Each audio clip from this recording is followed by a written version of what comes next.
This is the fight for our future. Secure every step.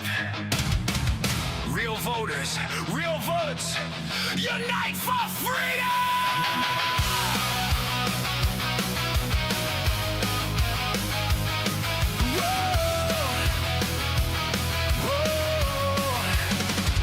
They thought they could steal in the dead of night, but the fire in our hearts burns way too bright. They can rig the count, but can't kill the flame. We're sons and daughters calling out their game. No more silence, no more backing down. Hold the line on this sacred ground. Unite for freedom, raise your voice and scream. Wake up, stand up, shout to protect the dream. Real voters, real votes, real counts, real proof, real representation. That's the real America truth. Liberty for the future, prosperity too. Unite for freedom, we're breaking through.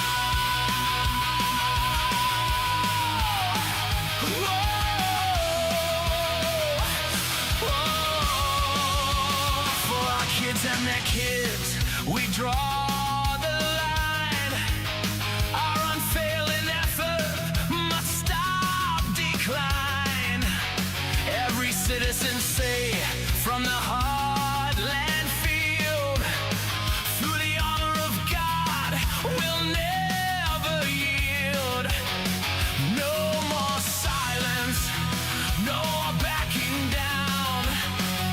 Hold the line on this sacred ground. Unite for freedom, raise your voice and scream. Wake up, stand up, shout to protect the dream. Real voters, real votes, real counts, real proof, real representation. That's the real America truth. Liberty for the future, prosperity too. Unite for freedom, we're breaking through.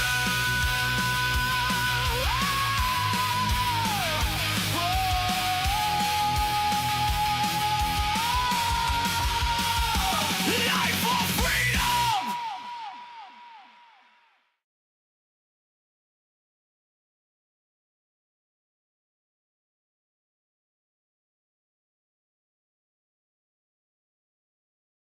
If you have rosemary and honey at home and still haven't managed to completely reverse Alzheimer's, you are committing one of the greatest sins. Today, I'm going to show you how, with just honey and rosemary, it is possible to restore memory and put an end to all types of dementia, mental fog, or memory lapse. I'm always asked how I managed to memorize so many texts and scenes. The truth is that even at a young age, I started to show failures in my attention to my memory. But since God does nothing by halves, during the filming of the last season of The Chosen in Jerusalem, I discovered a sacred recipe of golden rosemary that they take every day before going to sleep that is capable of ensuring that even 90-year-old seniors Good evening, remember everyone. even Thank you childhood details with so total much for clarity. The attending smell of grandma's this cake, first the of the colour of four-part mum's dress, the series voice from of John dad Birch singing. In Society the first week, I on noticed that I election was more integrity. focused and attentive. I delivered Elections are the coming text up, much so faster. Even August the is the director time to praised start me talking because I about was this. And recording tonight, all in our the first scenes part on the of the first series, take. I didn't miss a will line. be I can a state that this presentation from recipe was a United true for miracle Freedom. in my life. But first, when I let's came back open here, I up discovered that in I was not prayer. the only one who knew. Recently, I saw a video from Dr. Dale Bredesen, a renowned UCLA Heavenly researcher, Father, founder of the please Mary bless this S. country. Easton Center, Watch and out for its writer of leaders, several and books like The End of specifically Alzheimer's and hold The Ageless its Brain, talking patriots about the same in recipe. In the close video, and he explains protect why the them. sacred recipe We of go golden forward rosemary to is so save our powerful. country. In short, this is the only Please recipe give capable of us dissolving a toxic crust courage, that forms in the as brain well over as the watch years. over our And it is this families crust and that take care withers of and our locks neuron future, communication, which to make results sure in that we recent can memory ensure loss, that this loss of country valuable is memories, just as and good even as it basic about was for cognitive us, functions like our eating, children, walking, and our and even going to the grandchildren, bathroom and forever alone. into the And Big future. Pharma prefers to Bless see you America withering away very in a much. nursing home, forgetting even your own children, rather than letting the world know about Let's this start holy next drink with our that has Pledge of already helped Allegiance. more than 10,000 Pledge seniors, allegiance over 80 to the flag reverse stage of the United 7 States of America, Alzheimer's. It is and made to with the just 2 republic ingredients you have for in your which it kitchen, stands, and when mixed the one right nation, way, they eliminate under the God, toxin that is attacking your brain indivisible, and help memory with liberty cells to and regenerate. justice But that's for not all. all. In the video, Dr. Bredesen shares something even more serious. Leqembi So and let me Epsilon were introduce never Ken and created to Jody cure anyone. Zitko. They were developed to They keep you have both been dependent on them active until the day of volunteers your of death, United for without even being Freedom able to since remember the your own name, because organization's they only early hide the growth symptoms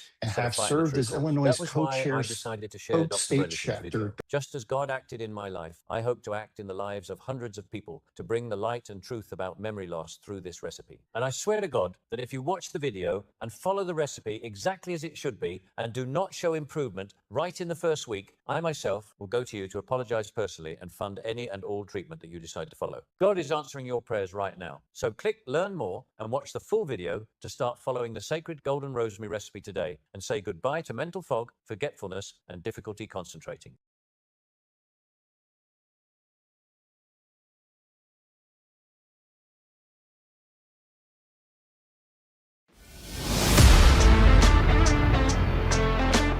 Directors since the chapter's inception in 2023.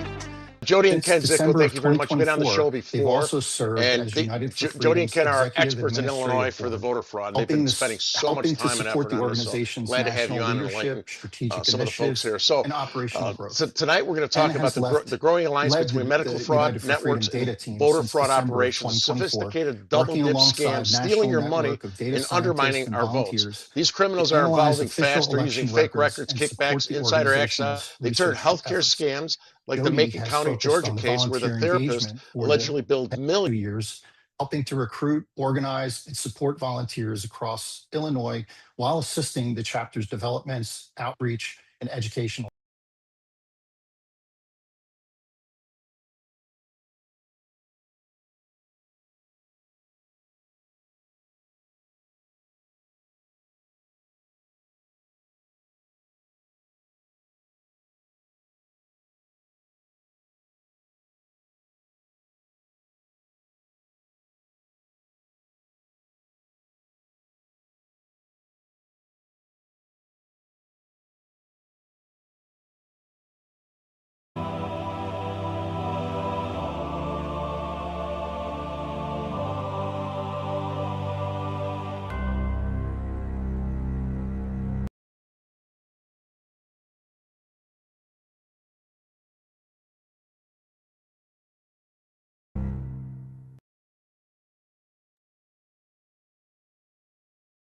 Good evening, everyone. Thank you so much for attending this first of the 4-part series from John Birch Society on election integrity.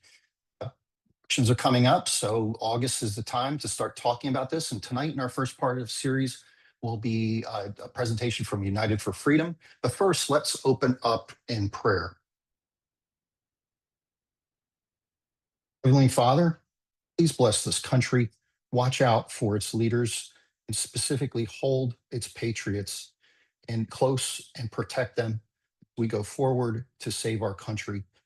Please give us courage as well as watch over our families and take care of our future to make sure that we can ensure that this country is just as good as it was for us, for our children and our grandchildren, and forever into the future. Bless America very much. Let's start next with our Pledge of Allegiance. Pledge allegiance to the flag of the United States of America and to the republic for which it stands, one nation, under God, indivisible, with liberty and justice for all. So let me introduce Ken and Jody Zitko. They have both been active volunteers of United for Freedom since the organization's early growth and have served as Illinois' co-chairs, state chapter directors since the chapter's inception in 2023. Since December of 2024, they've also served as United for Freedom's executive administrative board, helping to support the organization's national leadership, strategic initiatives, and operational growth. Ken has led led the United for Freedom data team since December of 2024, working alongside national network of data scientists and volunteers to analyze official election records and support the organization's research efforts. Jody has focused on the volunteer engagement for the past 2 years, helping to recruit, organize, and support volunteers across Illinois while assisting the chapter's developments, outreach, and educational initiatives. Together, they have dedicated thousands of volunteers' hours in building United for Freedom's Illinois chapters, fostering citizens' engagement, and supporting the organization's mission of promoting the transparent, lawful, and verifiable elections through data-driven research and public education. Thank you so much for joining us. Take it from here. Thank you. Thank you, John Birch Society, for inviting Ken and me, as well as Unite for Freedom, to be part of this series. Before we talk about the data tonight, I want to start with a principle. We live in a constitutional republic, and representative government depends upon the consent of the governed. But that consent has to be measurable. We measure it through elections. That means the validity of our elections isn't a side issue, it's a foundation to everything we expect our government to do. So every sheriff, every county official, legislator, governor, member of Congress, and president exercises authority because an election was certified that the people chose them. So the question we've been asking through our work at Unite for Freedom is remarkably simple. Can we prove it? Can we prove that the people who participated were eligible? Can we prove that every lawful vote was counted correctly? Can we reconcile the number of votes with the number of voters? Can the government preserve and produce the records necessary to prove the election was certifiable? Because our election trust cannot simply be demanded. It has to be earned through records that can withstand scrutiny. So for years, the election debate has revolved around words like secure, rare, isolated, significant, or widespread. But those words don't answer the foundational question. We don't need adjectives, we need evidence. How many voters? How many votes? Were they cast? What records support those numbers? And can those records be reconciled with an audit? That's why Unite for Freedom's standard is so straightforward. We believe in real voters, real votes, real counts, and real proof.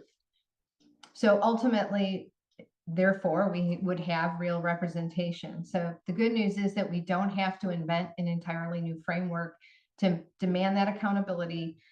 Federal election laws already establish requirements governing voter registration systems, election records, accuracy, preservation, and transparency. So our work has been about examining the government's own records against those requirements. We're not speculating, and we're not polling politically. It's not which candidate we wanted to win. It's about the records, the data, the law, and the evidence. So this issue should transcend political parties. It should be nonpartisan. And if we cannot prove, a candidate legitimately won, we should want answers. And if we can't prove that your candidate legitimately won, you should want exactly the same answers we do.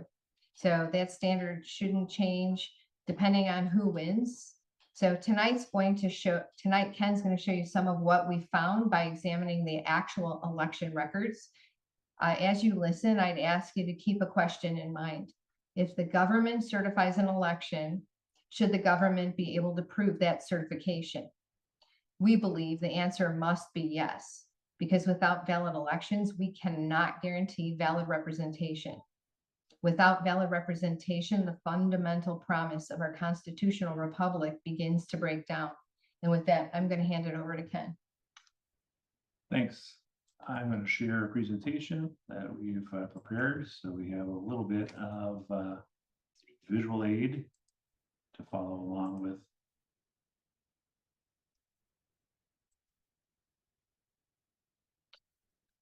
So as Chris and Jody both shared, we are Unite for Freedom. It's an all volunteer national organization working on addressing what's going on in our election system across the nation. So we are built upon state chapters But that's really about the idea that state by state, there are differences in election law and the way the data is maintained and the way our legal structure works and the administration of our elections operates on a state by state basis. The results are certified, and then we all know we end up going to DC to hear the final tallies, at least in a federal election. So the way the organization is built might suggest that we're a bunch of independent groups working state by state, but that's very much not the case.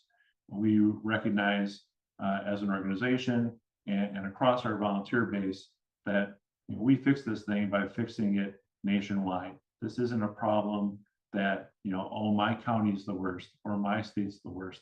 So I'm going to solve that, and then everything's going to trickle down, and I will have saved the day. We can't save it with one state. We can't even save it with a handful. We need to correct this situation across the nation, and we need the accountability that Jody just talked about. We need to be able to prove the results of our elections, and right now that's sadly not the case. So we work on tenets like Jody listed a moment ago. We're looking for real voters, real votes, real counts, and real proof. And where do we look for that information? We look for it in the data that comes from the state itself.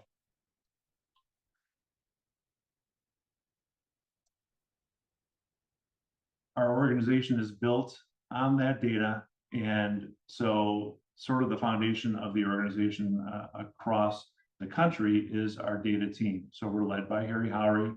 He's the chairman of our organization. You can find his resume as well as the resume of the data team online at uniteforfreedom.com. That is uniteforfreedom.com. It often gets mixed up. It's not United for Freedom. So unite, the number 4, freedom.com.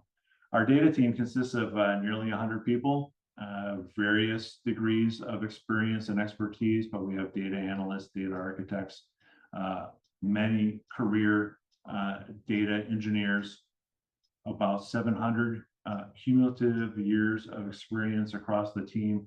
So it really is a huge brain trust, taking a look at this data and analyzing it, and not only analyzing it state by state, but we do work as a true team. So if somebody finds something in one state, we then talk about it as a group and evaluate if that finding can be replicated in other states. Is it based on the law of that state alone, or is it something that can be added into our scorecard or into some other type of standard analysis that we've been conducting state by state? So let's take a look at what we've done so far in 2024. So as an organization, we started in 2023. We were evaluating the 2022 election, but a number of states had data for the 2020 election. So now, as time has passed, we've also evaluated 2024. So we have those 3 different elections that we've analyzed, and different participation over the years has led to more and more states being analyzed as we move forward. So in 24, so far, we've analyzed 35 states. This is an aggregate analysis of that. Nationwide cumulative totals, we're looking at 38 million registrations where we see issues that suggest that they are either illogical, the data doesn't make sense, which would be a reason why we should question that registration, or they're downright illegal because they're not complying with the laws of that state or a federal law. 20 million votes were cast in the 2024 election by the people who hold those registrations. So now if my registration is invalid, now we need to question the validity of the votes cast by that person, because the details of the registration errors might mean that that person is not eligible, or they're not voting in the location that they're supposed to be voting. So it all ties together. And then 3.4 million votes counted in variance of the certified totals. So I'll talk more about that later. So we're looking at a 17.7% error rate across the 35 states we've analyzed so far. I'll talk more about this as well, but an important detail to understand that's 17.7% error rate. That is a big number. Most elections are not won by 17%. So when we're talking about anybody who's in office who didn't have a margin of victory greater than 17.7%, we have to question, are they legitimately in office? Without that discrepancy being resolved, we can't know the outcome. And that's really what we're talking about when we talk about proving the outcome of these elections. There are so many discrepancies and so many errors and so many administrative missteps that happen along the way. We can't actually evaluate and prove the outcome of an election like we should be able to, like the law defines we should be able to. So that aggregate scorecard is made up of individual state scorecards like this. This is the Arizona scorecard, and it's a little small, but anybody who's interested in really drilling into the information and understanding the details of what's going on in each scorecard, I really implore you to go to uniteforfreedom.com. All of these reports are available there. You can look at them online. You can download them as a PDF and see your state or any of the states that we've completed this analysis for. And what we're looking at basically is 4 tenets across the scorecard. So number 1 is were the voter rolls accurate. So the National Voter Registration Act states very clearly that the voter roll must be accurate, period. It doesn't say 90% accurate, 75% accurate, not even 99% accurate. It just says accurate, simply accurate, which would imply completely correct in every way. And you know, an indication of how committed they are to that idea. You see on the scorecard, one of the categories is duplicate registrations. The Voter Act, National Voter Registration Act doesn't even give you a method to resolve duplicate registrations because they expect the way the voter roll is managed that that's never going to happen. They're not looking for errors to exist, but just in a temporary state and then be resolved. They're looking for accuracy. So as we look at Arizona, we see a 26% error rate across the registrations. You see 2 numbers here. The first number is the total number of registration errors found. So that's the total of each of the categories. And then the second number is the total number of registrations impacted, because sadly, some registrations have multiple errors on them. Then we move to section 2 of the scorecard. All we're doing is evaluating all these people who have registrations that are in question. Are they participating in the election? People like to have the conversation about, oh, well, yeah, there's people on the voter roll that don't belong there, but are they voting? So that doesn't really matter. It's a violation of the law for someone who's ineligible to be registered. Flatly, you know, the conversation ends there. You're not allowed, if you're ineligible, you're not allowed to be registered. But separate from that conversation, to take that step further, you know, the Constitution tells us you need to be an eligible voter in order to cast a vote. So is that happening? So we just look at the people from section 1 and evaluate if they've cast a ballot. And that's what we see in section 2. Again, 2 totals. The first is the number of registration errors that are represented in the votes cast. And then the second number is the total number of votes actually cast. So you see here again, in the 24 election, 23% of the votes cast were by registrations that had issues that made them apparently illegal or invalid. Almost 1 in 4 ballots have reason to be questioned. Then we go on to section 3, simply counting. Did the number of votes counted match the number of voters who voted? Seems simple. Seems like the gimme of the scorecard that every state would get right. Sadly, not one did. In all 35 states, there's a discrepancy. In Arizona, a relatively small one comparatively, 6,700 people, just over 6,700 people, their votes don't exist in the data, despite the fact that the number was certified. So again, speaking directly to the challenges that are offered for this data, in this case, Arizona's count in the data is smaller than the certified amount. people quickly argue that, oh, well, that represents people who moved out of the state or maybe passed away. So, their data is not available any longer. First of all, we know that the data is not really kept up at that pace. So we're looking at data that's as quickly as we can obtain it from the election authority after certification. So this really shouldn't be an issue as far as attrition because of moving away or loss of life. But we have a third of the states, this discrepancy is the other direction. So they have more votes in their data than the number that was certified. So there's no explanation for that. Not one related to people moving in and out of the state, not one related to people changing their eligibility. The number, there's no reason why there should ever be more votes in the data than what was certified. But like I said, of the 35 states, about a third of them have more in their data. So again, you can look at that online and take a look at it for yourself. And then the section 4 of the scorecard is sharing the rule defined by HAVA. It's the first time the Help America Vote Act was the first time we defined an error rate within the law. And the law initially said 1 in 10 million ballot positions. And then we learned quickly after it was put into use that that was an impossible data point to compare, because across counties or precincts, there are a different number of ballot positions available to each voter. So the EAC provided a recommendation and offered the 1 in 125,000 ballot rule to use in its place. So using that rule, 1 in 125,000 ballots, this is small. Looks like 27? 27. We had 27 ballots in Arizona that could be an error for any given reason. The person moved out of Arizona, but they voted there anyway. They were not a citizen. They're a felon who shouldn't be allowed to vote any longer, or they voted twice. Any of those kinds of issues, 27 of them, according to HAVA, that's okay.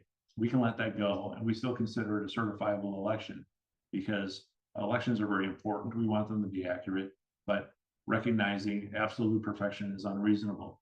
Well, we had almost three quarters of a million errors in Arizona. So this isn't close. We're not talking about a near miss, an error rate of 27, and we had 50.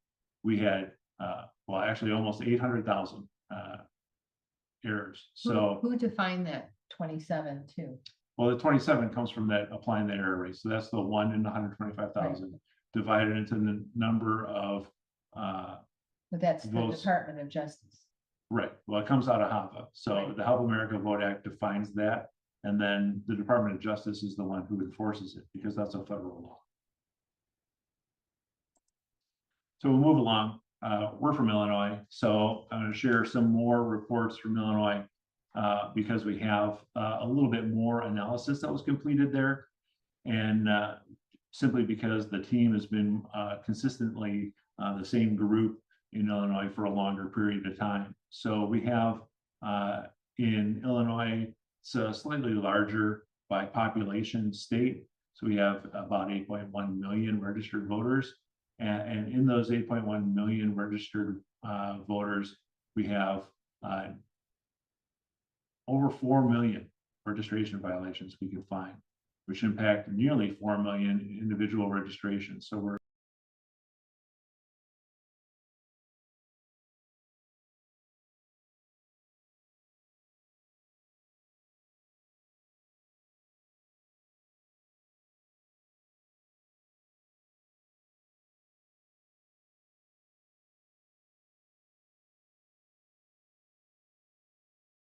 looking at a 43% error rate within the voter roll, a ridiculous degree of error within the registrations. And then when you look at how many of those participate in the election, by percentage, a bit smaller. So 18.3% is where we land in Illinois. So an interesting detail to understand, and this is a new criteria we added to our scorecard as we move through time, if you look at the website, you'll see that the 2022 scorecards don't have these percentages, because this does a better job of allowing people to look state by state and see how they compare, because the count itself is deceptive, because you expect just bigger numbers mean more corruption, but we're really talking about percentages. So here it's about 1 in 5 of the ballots cast, just shy of that, in the 24 election in Illinois are worth questioning because the registrations appear illogical or illegal. The count, though, we did a worse job. So 54,000 is the variance for Illinois. Again, it was a number smaller. The data reflected a number smaller than was certified. So the same argument would apply. The same people who come forward and try to argue about this analysis would argue that, again, the 54,000 people, they must have moved out of Illinois, which I can see that. But I don't believe that's true, and or became ineligible to vote. Right. Well, the 54,000 is relative to what, the 4 to 6 weeks between the certification of the election and you acquiring that snapshot. Exactly. This election in Illinois is certified the first week of December. This data is received from the state of Illinois the third week of January, and that's the very first moment you can get your hands on the data from the state that actually reflects the votes in this election.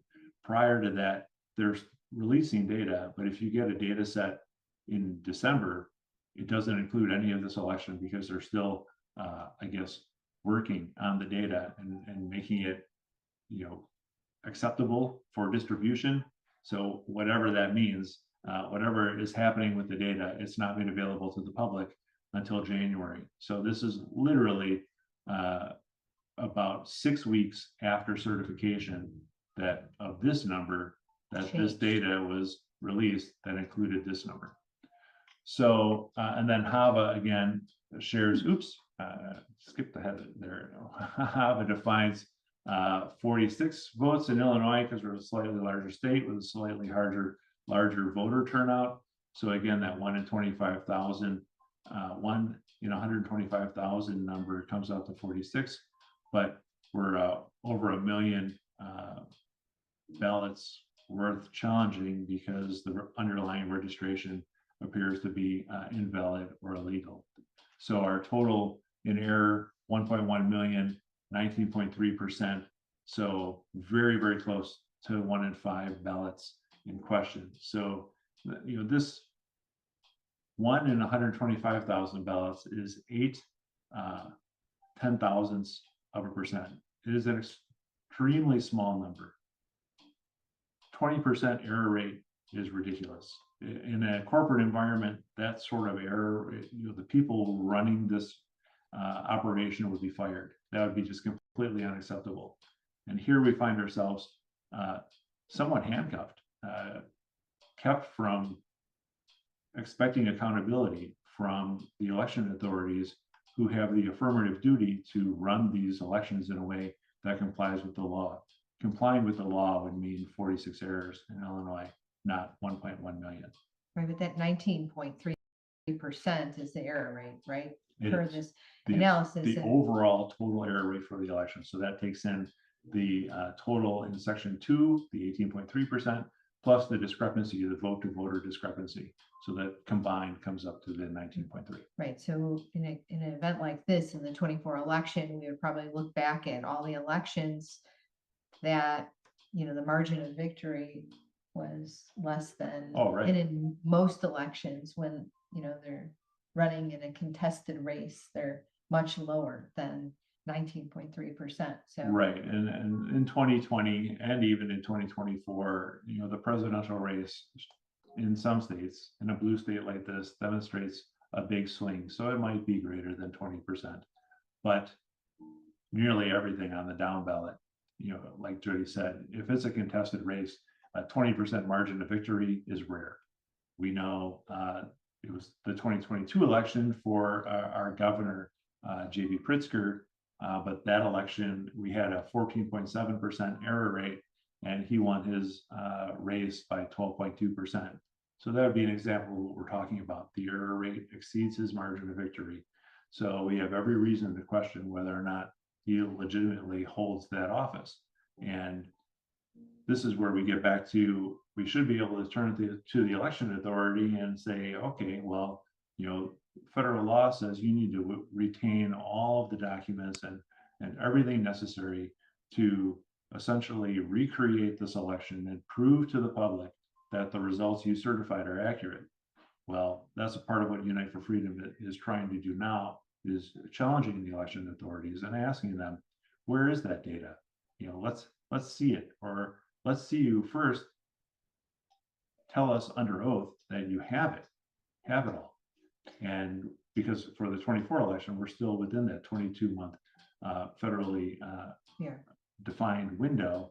And so far, no one's been able to demonstrate that they have that data. Right. One other unique thing that happened in Illinois, and I don't remember the exact details, but how many races were the contested runner was in the lead on election day and flipped all after? of them. So for the congressional races in the state, every single congressional race that was contested on election day, Flipped. The conservative, the Republican candidate, one was leading the election, and then once all the mail-in ballots were introduced into the total counts, every single one lost. Every single Democrat won those elections. So And they were flipped entirely by mail-in ballots. So you start to look at that error rate, right? And then one begin to have the wonder. error rate, and you have your chain of custody questions about mail-in ballots, which again is an administrative challenge that it really isn't solvable. Mail-in ballots are a weak link. We've been talking about it for, I think, decades now, actually, but minimally in 2016, when Trump won, the Democrat Party was challenging the validity of election machines and mail-in ballots. Now, of course, the table is turned. It's treated like a partisan conversation when it shouldn't be. We shouldn't only care about the validity of our elections when our guy isn't in office. It should be all the time. And I think that's one of the strengths and the reasons why at the moment we're in a window of time where a lot of organizations formed and began fighting for this issue, trying to solve what's going on with our elections during the Biden administration. And admittedly, a good number of those organizations were conservative or more conservative. And so that was the challenge. But people aren't taking the time to notice that Trump is in office now, and we're all still here. We're still fighting the same fight. And I'll tell you, we can't prove that Trump won his election in 24, just like nobody can prove that Biden won his in 2020. The information is not managed in a way that actually makes that possible. And it's a violation of the law. And so that's why we're here. And that's what we're talking about. Right. And we're just asking the state officials to prove that the elections are certifiable. Right. Right. And so as time passes and we have a bunch of problem solvers, a team of 100 data people sit and stare at the data, and they find different things that we can look at and different ways we can analyze the data. So this here is what we call a phantom voter report. Right. You started working on this in early 24. I think so. Right.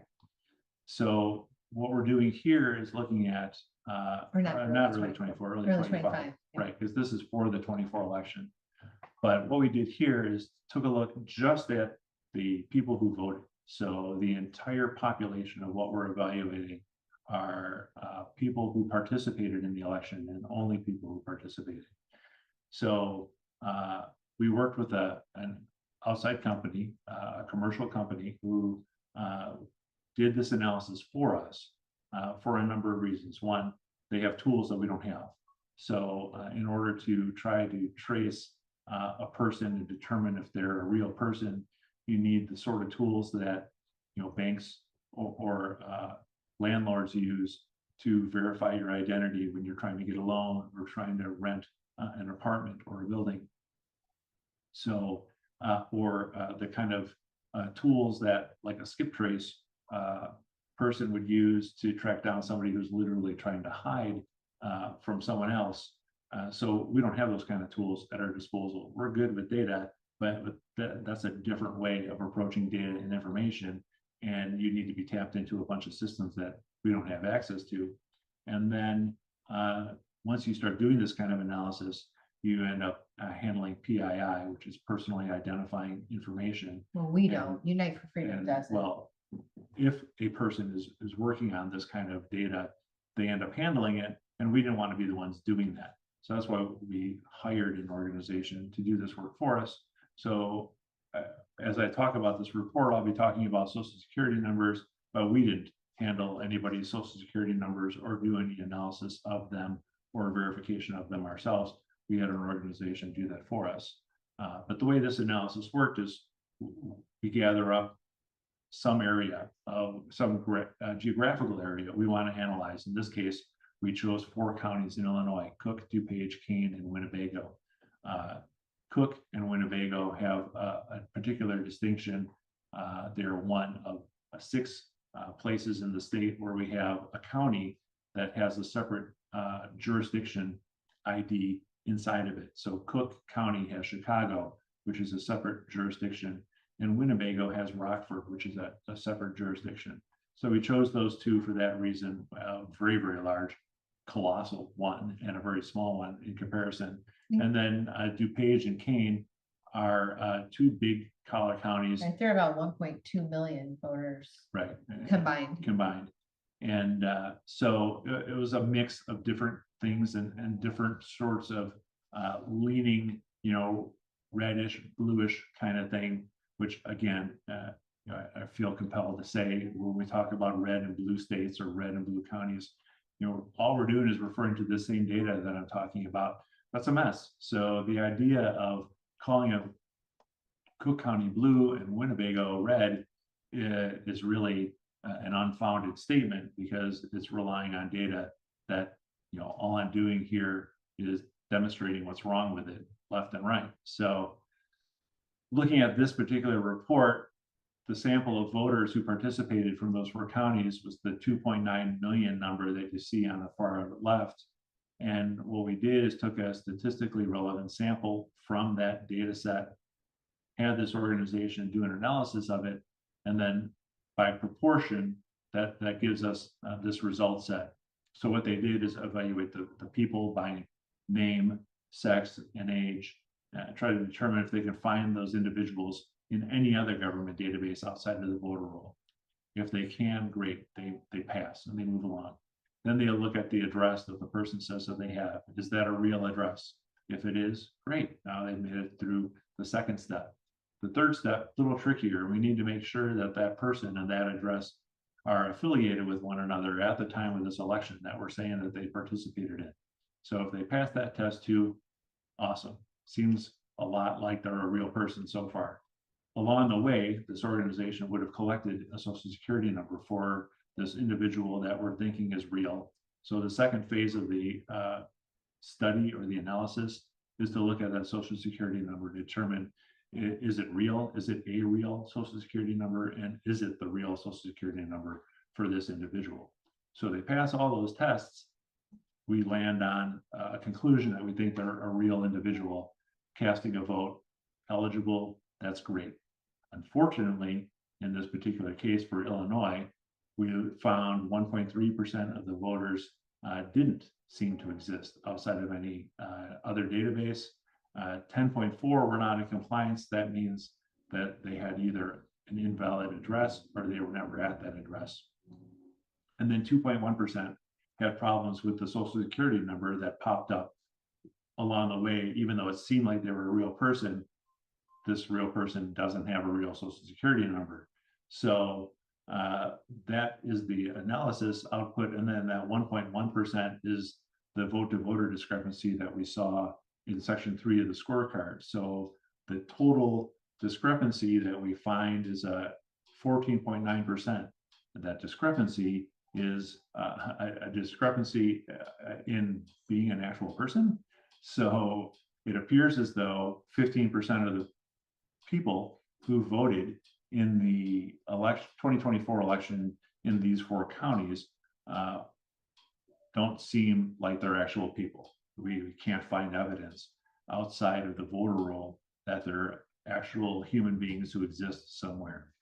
So that's the finding here. So that is another layer on top of the scorecard, not duplicating and not really overlapping either. This is a separate set of ideas applied to the same data. Right. We did this in California, New York, Texas, Ohio, right, Florida.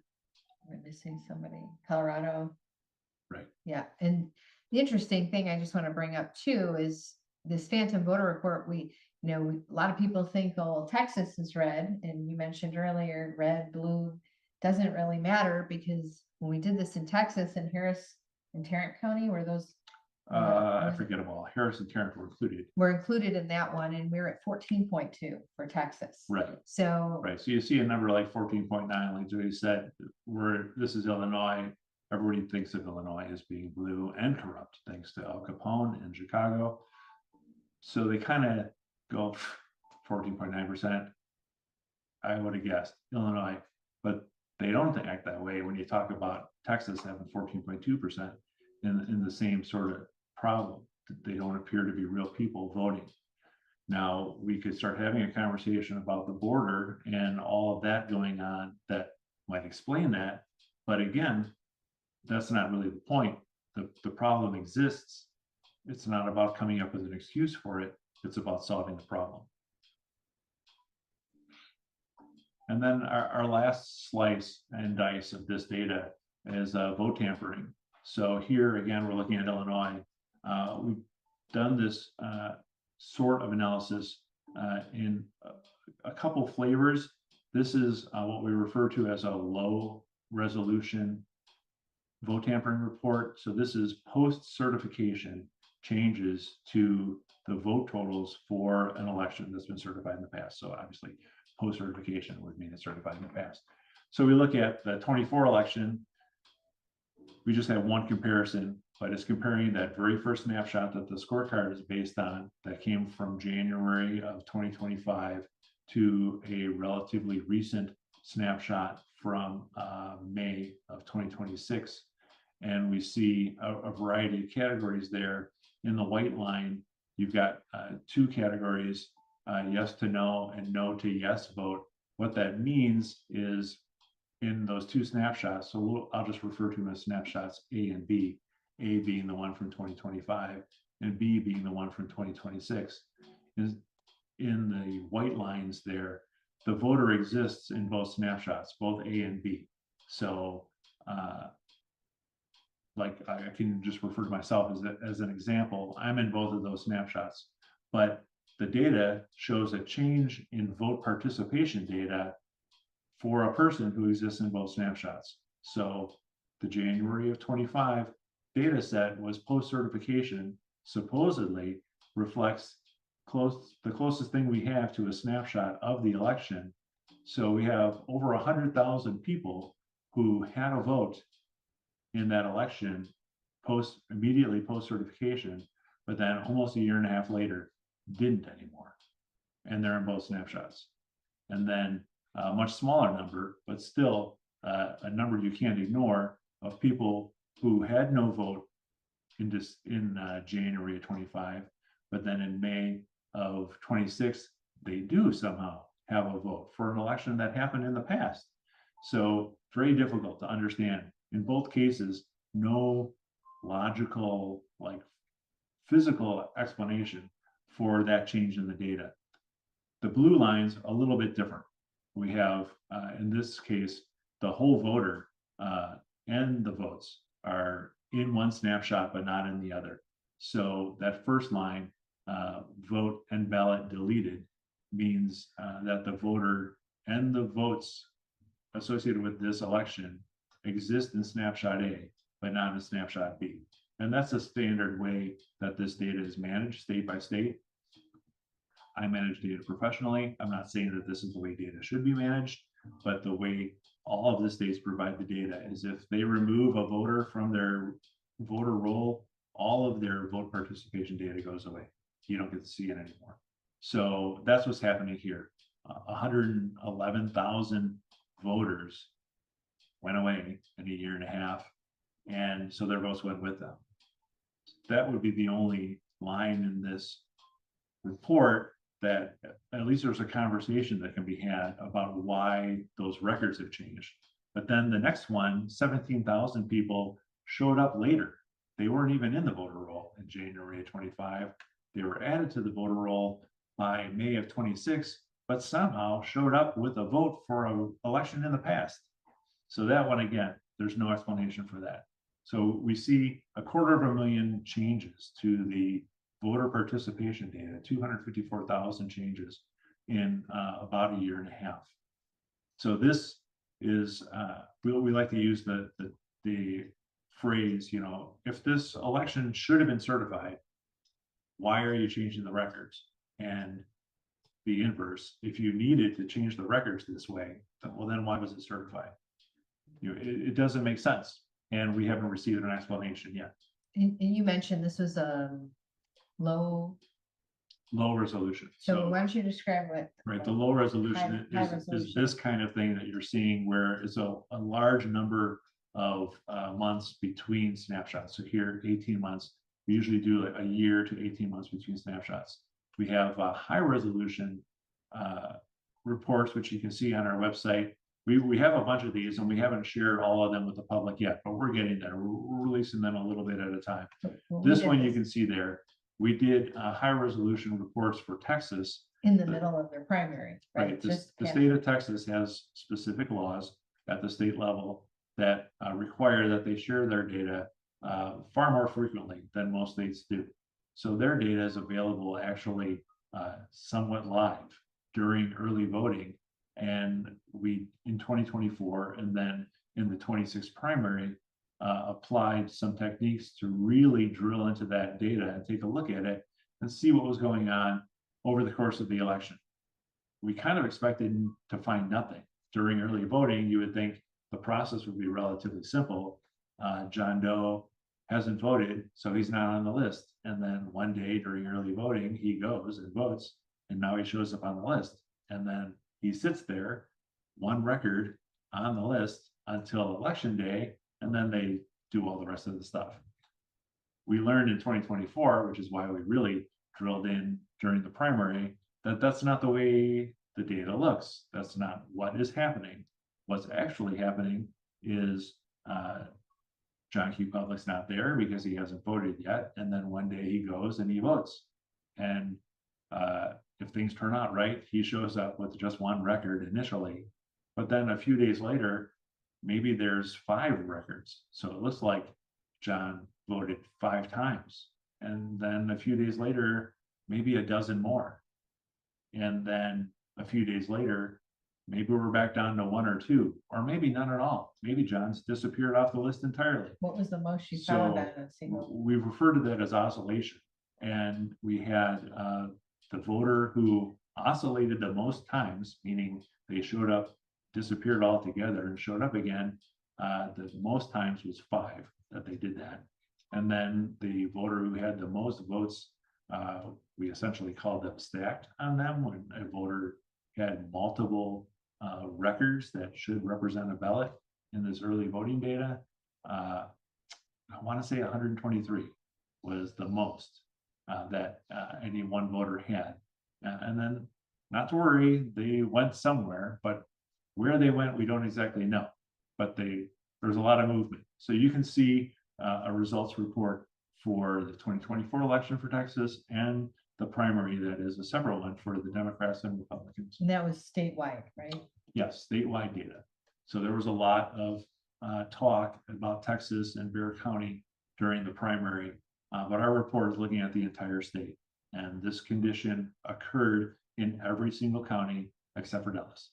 It did not happen in Dallas, What's but unique we about that? expect that probably it was just a different method or technique that wasn't revealed through this sort of analysis. So I think that is basically the way we slice and dice the data in an effort to just take what the authority is giving us, their data, unmodified. You know, we requested exactly as we requested from the authority. They give it to us. We ingest it exactly as they give it to us. We use hash files to make sure we can, you know, demonstrate that, you know, the file they give us is the same file that we're using the whole time. And, you know, we don't do anything to the data. We just use SQL to write queries, which are essentially questions we ask of the data. You know, how many people, how many registrations have a blank field where your birth date or age belongs? That's very important. Your age is a critical component in your eligibility to vote. So not having that information essentially makes your registration useless. But there are tens of thousands of them across every state. So it's that sort of issue that we look at, and then we've taken that information and brought it back to the election authorities, asking to sit down and look at it. And to date, none of them want to do it. In Illinois specifically, they wouldn't even look at the data. We gave it to them on a thumb drive. And they returned it Yeah, they told in us the same envelope. they told us their security policies wouldn't allow them to look at our thumb drive. We gave them a letter that explained that we were not asserting election fraud, but questioning the administrative process. And they wrote us back a letter saying, since you're accusing us of election fraud, you need to talk to the county clerks. So a lot of finger pointing, not a lot of accountability. I want to share a little bit about what Unite for Freedom has done outside of the data. So we have all this great information. Basically we spent the remainder of 2023 and the first part of 24 building up the scorecards and getting them into shape. And then we had this wonderful resolution. We basically were requesting proposing a resolution for a valid 2024 election. And across the organization, I think we presented to 700 both counties and city or boards across the United States. So we engaged and activated our volunteers. We have, I believe, over 12,000 volunteers today. So in 24, we went around and read those resolutions. In Illinois, I know we did 51 counties and a couple cities as well.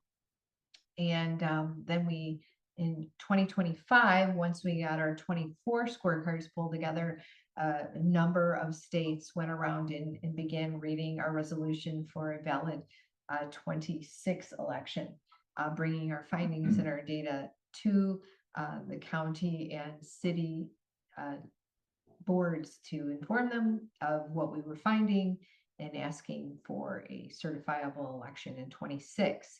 We also had a legislation day where a number of our volunteers across the United States went to their state capitals and met up with legislators to share our findings and share the idea that we were interested in helping them write new legislation that they could bring to the state Congress to help reform our elections so that we could make some change happen here across the United States.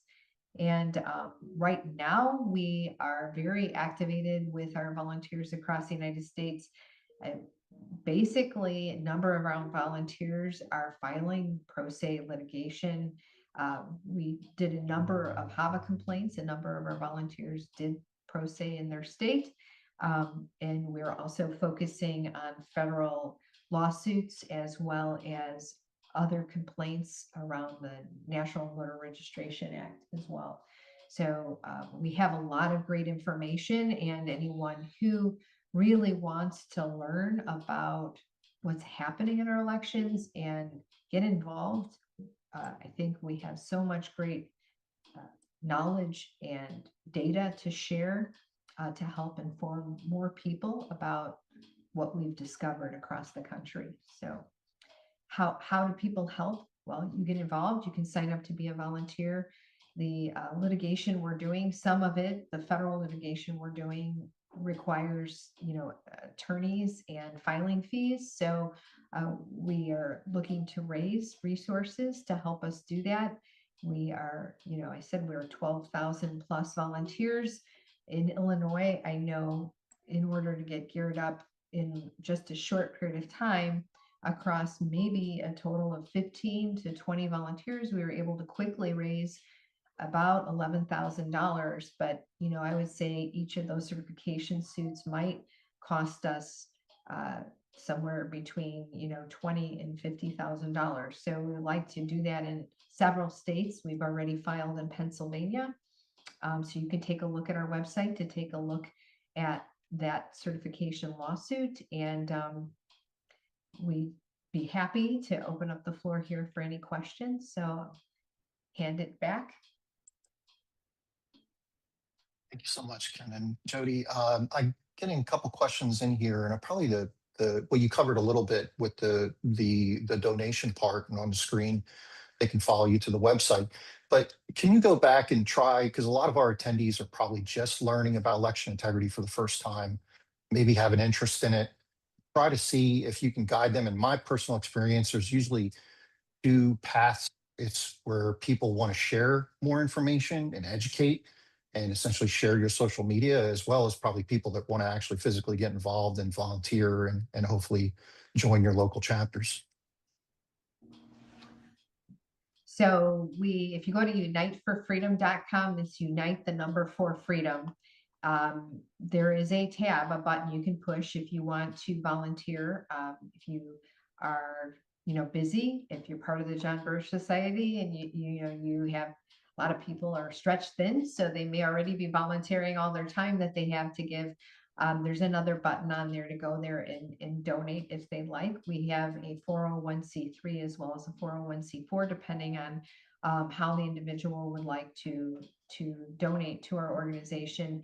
The 501c3 is Act for Freedom. So I think if you go to act4freedom.com, you can donate to our 501c3.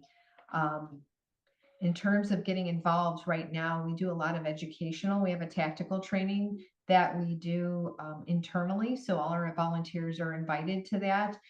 In the fall, we'll be doing those twice a month. And then we also have an X Spaces twice a month as well, where we talk about, both our findings as well as topics around election integrity or whatever might currently be in the news around election integrity. We do have an X account as well as we're on Truth Social, Instagram, Facebook, and Getter as well. So you can follow us on socials. We try to stay up to date with whatever the current subject is around election integrity on our socials. So you can follow us there and stay up to date. And, again, the pro se, and I a lot of people are starting to want to bring some of this information and findings to the attention of, the state that they live in terms of the findings that we have. So, pro se litigation is one way to do that, as well as helping support these larger lawsuits that we're doing across the country. So, right, we have analyzed data in 35 states, but we don't have a fully operational complete chapter in each of those states. So, and we would like to have a chapter in every state. correct. Because boots on the ground will help get that information, just like Judy said, to the election authorities, to legislators, so they can bring it to the floor and try to have conversations that bring this information forward. There's just so much here. I went on and on about our data, but that was just a tiny nick in the amount of information that you'll be able to see if you go to the website. And if you become a volunteer and begin participating in the meetings, you'll be hearing about what we're working on. And like Jody said, we stay on top of whatever's going on currently in the news, or things like we're all at the edge of our seats waiting on this emergency petition before the Supreme Court that the DOJ has in there. So that sort of thing that we're just watching and trying to convey that information to everybody in this election landscape as directly and as quickly as we can. So it's just if this really is kind of a new topic for you and you're wanting to know more, come see us. There's just so much information we have to share. Right. And someone asked about that website. It's actforfreedom.com. Someone asked for that web address. Watching comments. I am watching comments pop up. And with what you just mentioned, as far as the litigation, Supreme Court, I know you guys are really into what's going on in the court cases, but generally speaking, with like legislation, SAVE Act, things like that, do you have any comments on what do you think people should be really focusing on to fix elections? What do you guys recommend as far as, I know we can go in for days talking shop as far as like the accounting and reconciliation part, but just for the average public, like what are some top bullet points of what they could do to fix elections? Well, for the general public, to fix elections would be to start talking about the truth. The reality is this problem is gigantic, and the media wants us to believe that we're dealing with outliers and, oh, here's election fraud. It's a guy with 5 ballots in his back seat. If that's not what we're talking about, when you look at these reports and we're telling you numbers like 1 million bad ballots, that's what we're actually talking about. And it's not, I guess, I don't think we mentioned it in this call yet. It's important to understand that we're not here rallying for a particular candidate or wanting some election to be overturned or challenging the way elections of the past have turned out. We don't know how they turned out because nobody can prove the results. We don't have any choice but to look at data from the past to have the conversation we're having. But our purpose is to make our elections run according to the law going forward. And we're so far from it. So I would say sharing this truth, pointing people to real information, trying to engage with people who are interested and let them know how big of a problem it is. An example would be this ongoing conversation about quote unquote cleaning voter rolls.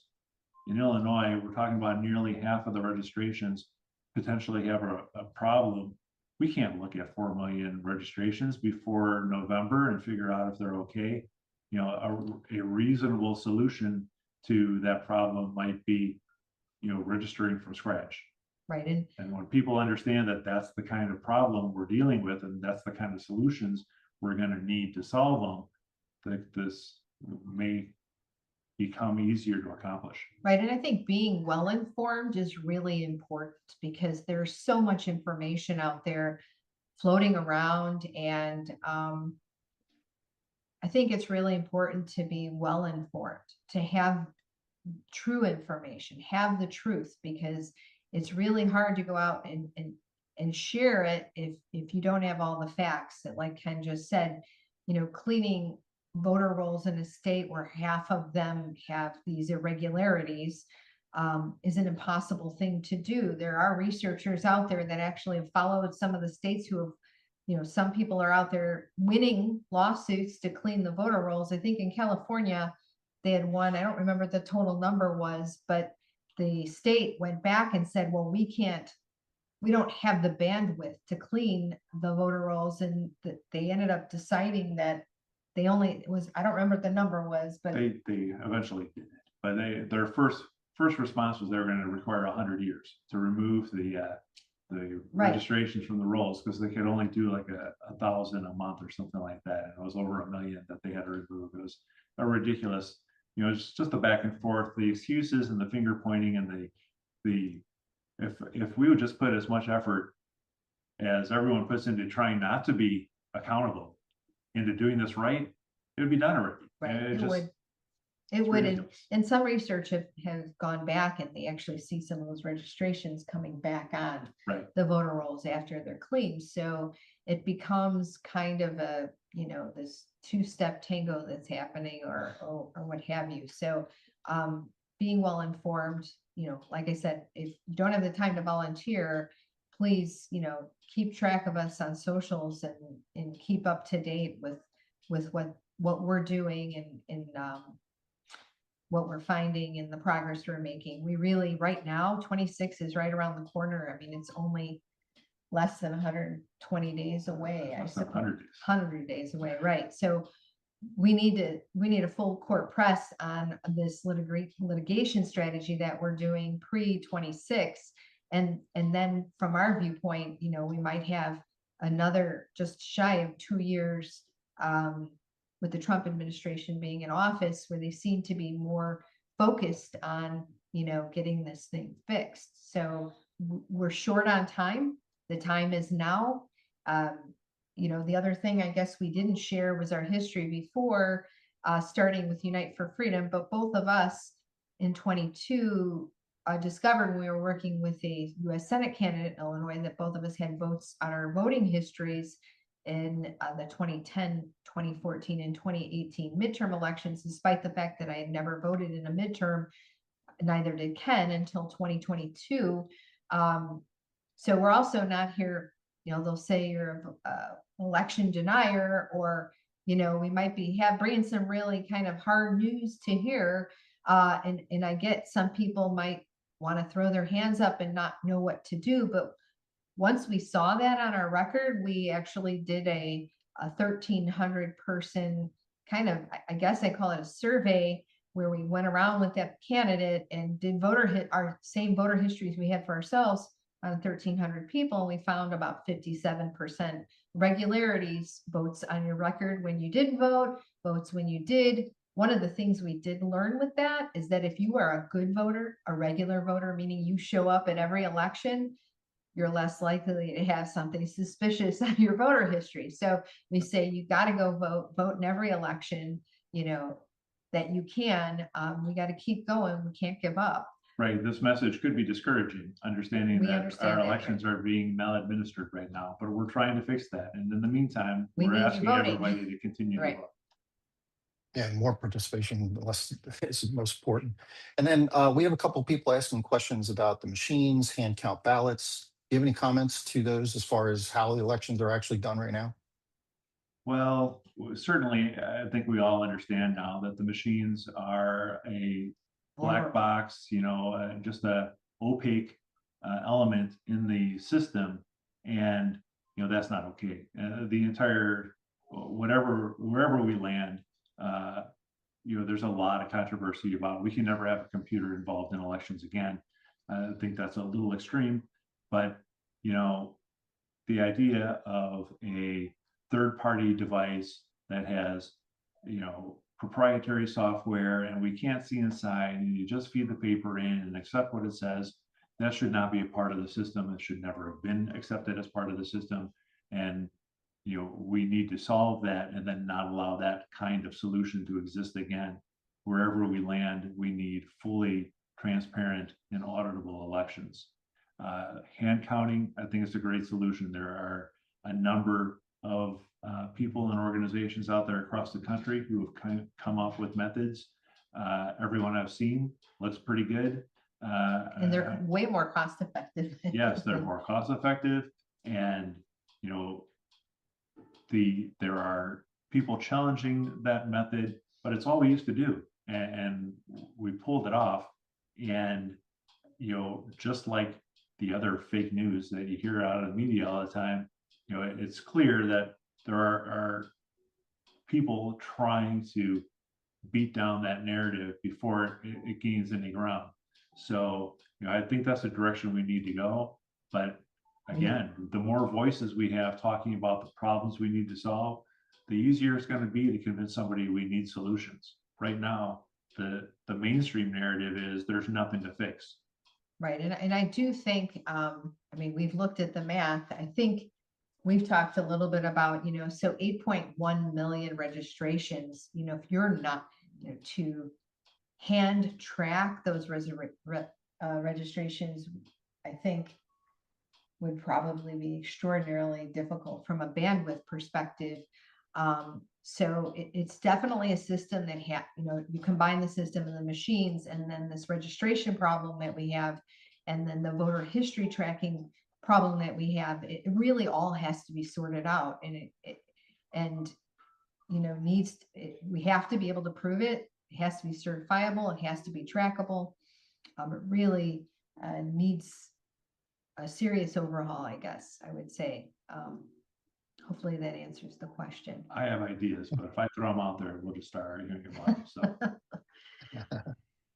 So We got a question from Kurt Hyde about where the lawsuits are at, what states they're filled in. Can you go over a little bit more in detail about some of those? we have right now, That's right. Jody mentioned a federal certification lawsuit filed and active in Pennsylvania. And then we have a number of HAVA complaints that are in various stages.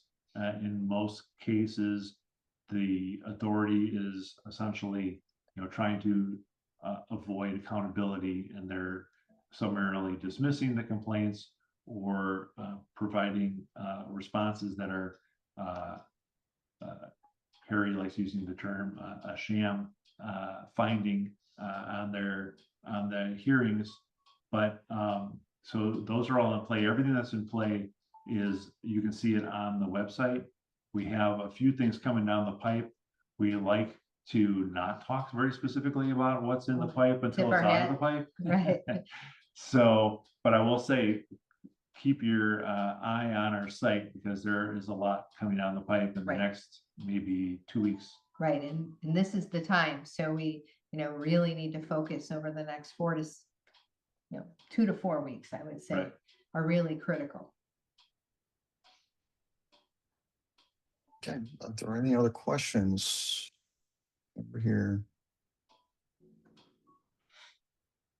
If not, we'll wrap it up. And thank you so very much for your presentation. And again, please get involved with United for Freedom. Go to their website and figure out how you can give some of your time, your money possibly, as well as hopefully volunteer and maybe even start a state chapter, because we really do need a full court press on every state. Election integrity is by far the most important issue of our time. It's the only thing that's going to ensure that our children have the same country and same experience that most of us have gone through. So thank you so much for participating tonight. And I hope that you come to our next presentation, where I'll be presenting, Kris Tursky. I'll be presenting for our second end series of this 4-part web series for John Birch Society. Thank you so much, Kris. Thank you.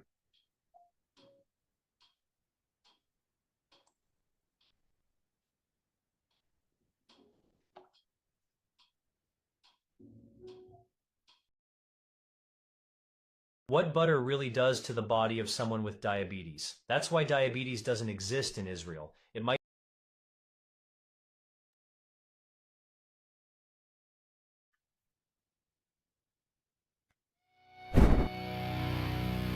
This is the fight for our future. Secure every step. Real voters, real votes. Unite for freedom!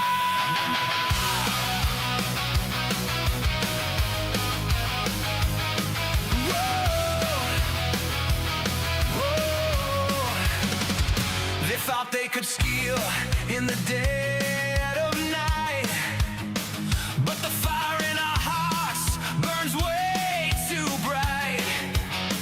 They can rig the count, but can't kill the flame. We're sons and daughters calling out their game. No more silence, no more backing down. Hold the line on this sacred ground. Unite for freedom! Raise your voice and scream! Wake up, stand up, shout to protect the dream! Real voters, real votes, real counts, real proof, real representation. That's the real America truth. Liberty for the future, prosperity too. Unite for freedom! We're breaking through!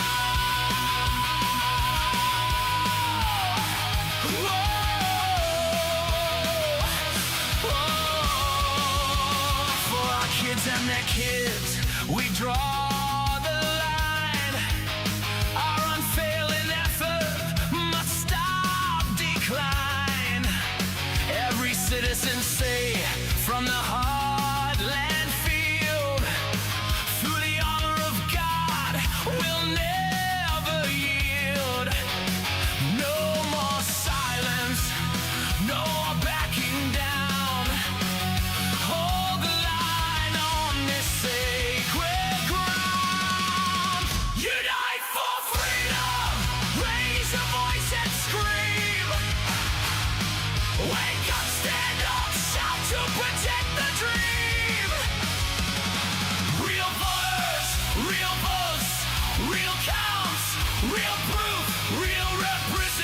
nation, that's the real American truth. Liberty for the future, prosperity too. Unite for freedom, we're breaking through.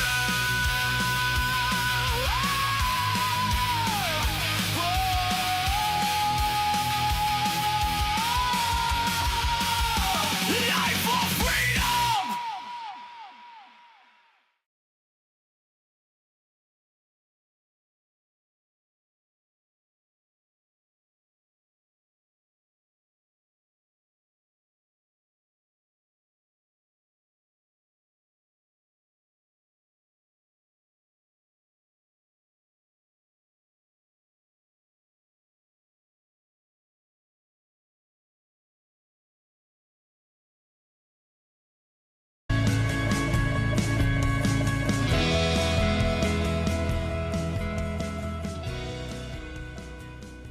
Welcome, everybody, to our webinar tonight on election integrity. Hope you're having a great Monday. Let me tell you, my Monday is finishing on a higher note. I had a dentist appointment today. 2 teeth got repaired, and I got a cleaning.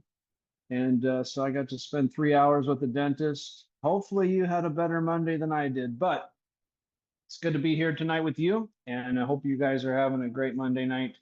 I'm actually at the state fair, so I'm not in my normal location, and if the audio is not that great, that's why. The things that we're going to be releasing and using that for training. Steve, Lord, we just pray that you would give him, speak through him to our hearts. We pray this in Jesus' name. Amen.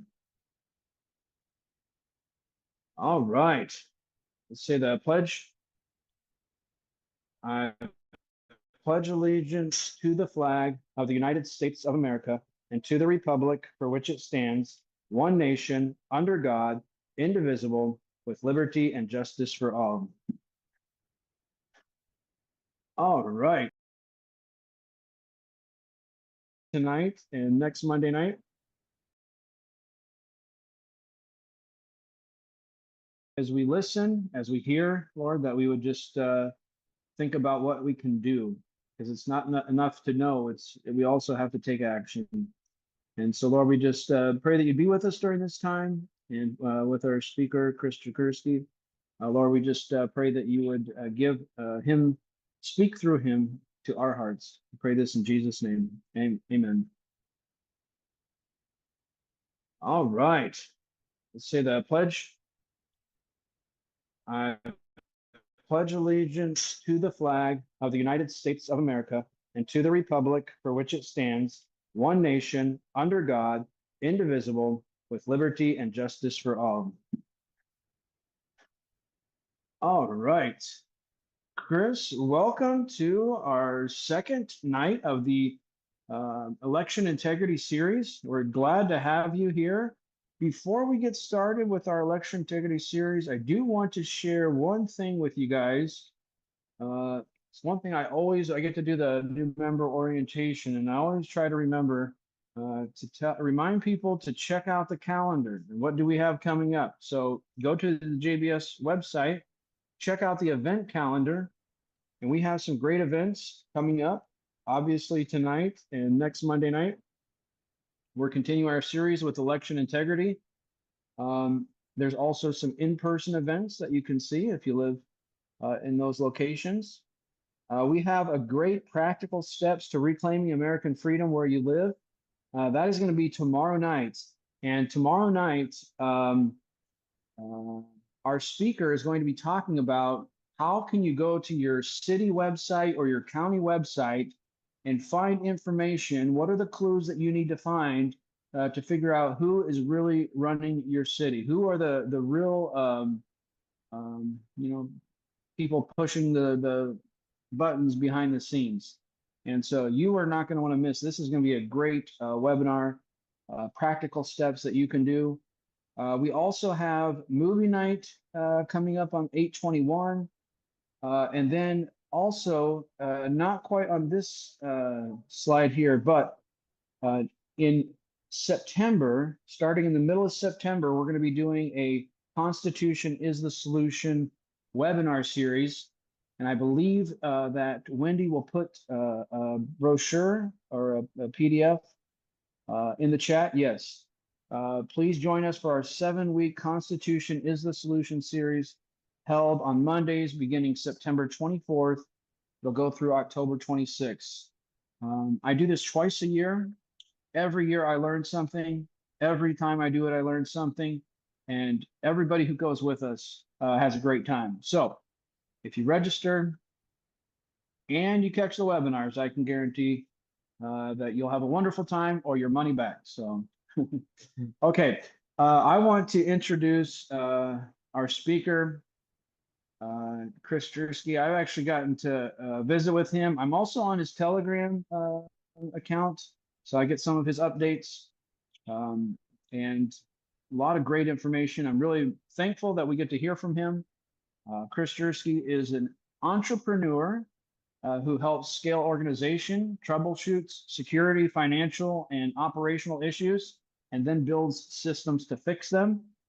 And while in 2020, during the 2020 election, he was looking in Florida and discovered that there were out-of-state voters that were still voting in Florida.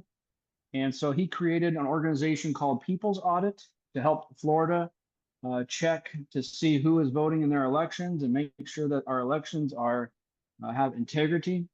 And that system has since grown to monitor millions of voters statewide for anomalies on a monthly basis. And now Kris is partnering with Eagle AI to create Ellie, E-L-L-Y, the Electoral List, which is currently monitoring vote rolls in 45 states plus Washington, D.C. Now that's the part that gives Kris the right to come and speak to us. But the information that you actually want to know about Kris is he loves the water. He loves to be on the water. He loves to have the water in his house, whether it be a fish tank or different things like that. He is a water guru. So I'm sure many of you can relate to that. But Kris, thank you so much for joining us this evening. Thanks for having me, Michael. Appreciate being here. Absolutely. How have things been going for you? Oh, you're talking about your dentist visit today. I had a little bit of an air conditioning issue, so I'm hoping that it cools down just a little bit before we get into this, start with this Well, hopefully presentation. you don't hear the air conditioner. I'm in a room with a window air, and it's kind of funny actually. I'm doing the fair booth as I said, but I was looking for a quiet place to do my webinar, and they told me that the local county fair emergency room was the quietest place, and so if I actually turn my laptop around, you can see I'm Gurney and all. exactly. So if I can knock out, halfway through this webinar, I'm in the right spot. So, Yep. Okay, well, I'm going to turn it over to you, Kris, and I appreciate you coming on, sharing with us about what's on your heart and mind. And then if you, along the way, we're going to go ahead and turn the chat off. But I believe we'll have the question and answer on, or if not, it'll be available afterwards. So be writing down your questions because we'll want to be able to answer them towards the end of the presentation. And I'm going to turn it over to you. Thanks, Kris. Thanks very much. Let me just start up this presentation.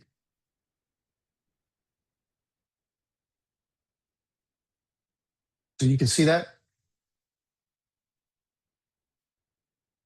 Yes. Michael, can you confirm? Okay. Okay, good evening. My name is Christopher Jersky. I'd like to usually start out by saying that I was born in America, but to two legal Polish immigrants. Both my parents were born in Poland and came here to escape communism. An incredible story that really started with my great-grandfather, who essentially rescued our entire family on my mother's side. And I will never forget how grateful he was to the United States as we were growing up, about how much he loved this country and essentially kissed the ground every day. When I was 14 years old, I was a cocky New Jersey teenager, and it didn't feel like it at the time, but it was actually a great life experience. My father arranged a trip for us to visit then communist Poland in 1987. There was no electricity. Most of the homes had basically drawn water wells, no indoor plumbing. it was very, very, it was a rude awakening, and it knocked the chip right off my shoulder. I came back and kissed the ground when I came back and became a patriot.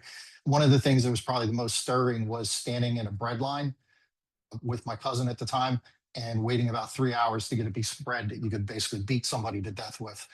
And a lot of the things that happened to me as a child started to make more sense. I remembered when I was about 9 years old, my aunt walking into a typical, like a bakery that we would have like in a Publix or a Kroger or any kind of random grocery store that we have in the United States. And when she saw the bakery aisle, she started to cry, and I didn't understand why. And that was the whole thing. When I stood in that line for 3 hours to get a bread and like just the most disgusting conditions, I was arguing with my teachers after that, because I remember hearing teachers in high school saying that, oh, Poland and all these communist states, they actually have free healthcare. And I was like, you'd probably die in that hospital if it was free, because of how dirty it was. Just some horrible, horrible memories. But that said, I came back to America and basically kissed the ground, became a patriot, joined the military, wanted to serve my country, joined the Air Force. And as fate would have it, as the wall was coming down in the 90s and my family was getting their freedom back, I met a Venezuelan girl in Florida, and she later became my wife. So with this same kind of life journey, I went to visit her country in 2003, and it was right around the time Chavez was there, essentially taking over the country. Her family was very well off. So I had this kind of weird juxtaposition of families where I had a very, very poor family that basically was living off of the land to survive in Poland, versus my wife's family. Literally, her stepfather at the time was a diplomat, and kind of like had basically the ability to live in a compound. A lot of her family was already in like what would be the equivalent of Hollywood in Venezuela. They had their own movies, TV shows. A lot of her friends were in TV. So it was a weird experience to watch that side by side. And at that time, seeing how rich they were, they literally had the ability to jump on airplanes and fly back and forth to Miami to go shopping, basically.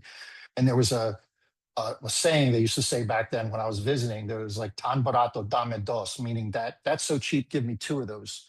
And within 10 years, when Chavez took over that country, these same people that were living this incredible lifestyle of that, anything on the high level of maybe California would be the closest thing we could say, in Florida or United States, like Beverly Hills style lifestyle, they went from having abundance to practically nothing, and then to the point where I have to send money to my mother-in-law just so she could buy groceries.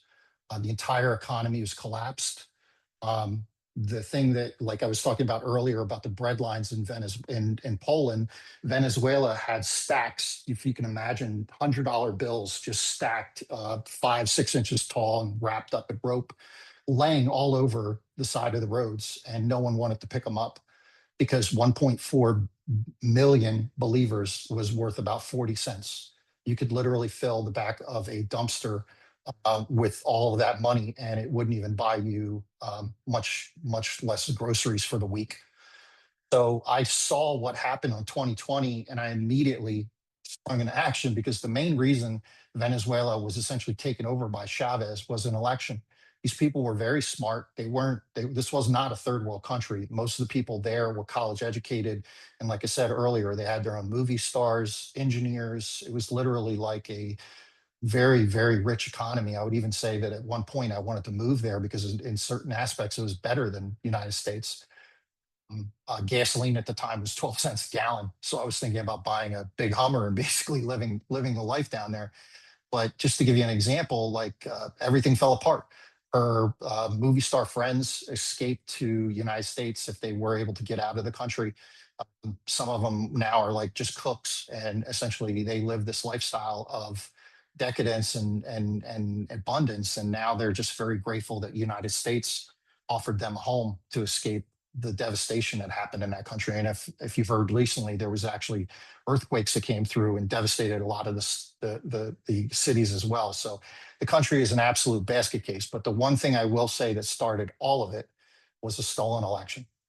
Chavez came in. I'll never forget it. I was learning Spanish at the time, so I was trying to learn what was going on in their politics. And I watched these new electronic machines, and Carter came down, Jimmy Carter, our president from the 70s, came down and essentially said, this is a wonder, a new wonder, and this is going to essentially revolutionize the way elections are handled. And then I started studying what was happening to those election machines, and they were actually built in Boca Raton, Florida during that time. Chavez had a team here build them, and they were only a couple blocks away from IBM. So I always wondered how these things could be built in the United States, but probably the most lightning bolt moment in my life was listening to Sidney Powell a couple days after the election, the 2020 election, saying that Smartmatic, which is that piece of software that ran the Venezuela voting systems, was integrated through acquisitions into the United States system.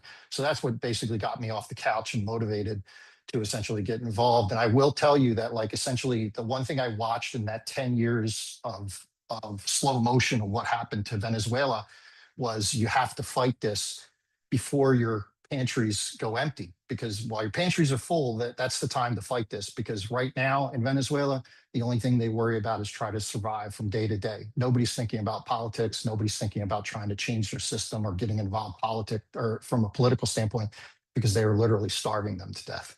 And I hope that never it comes to this country.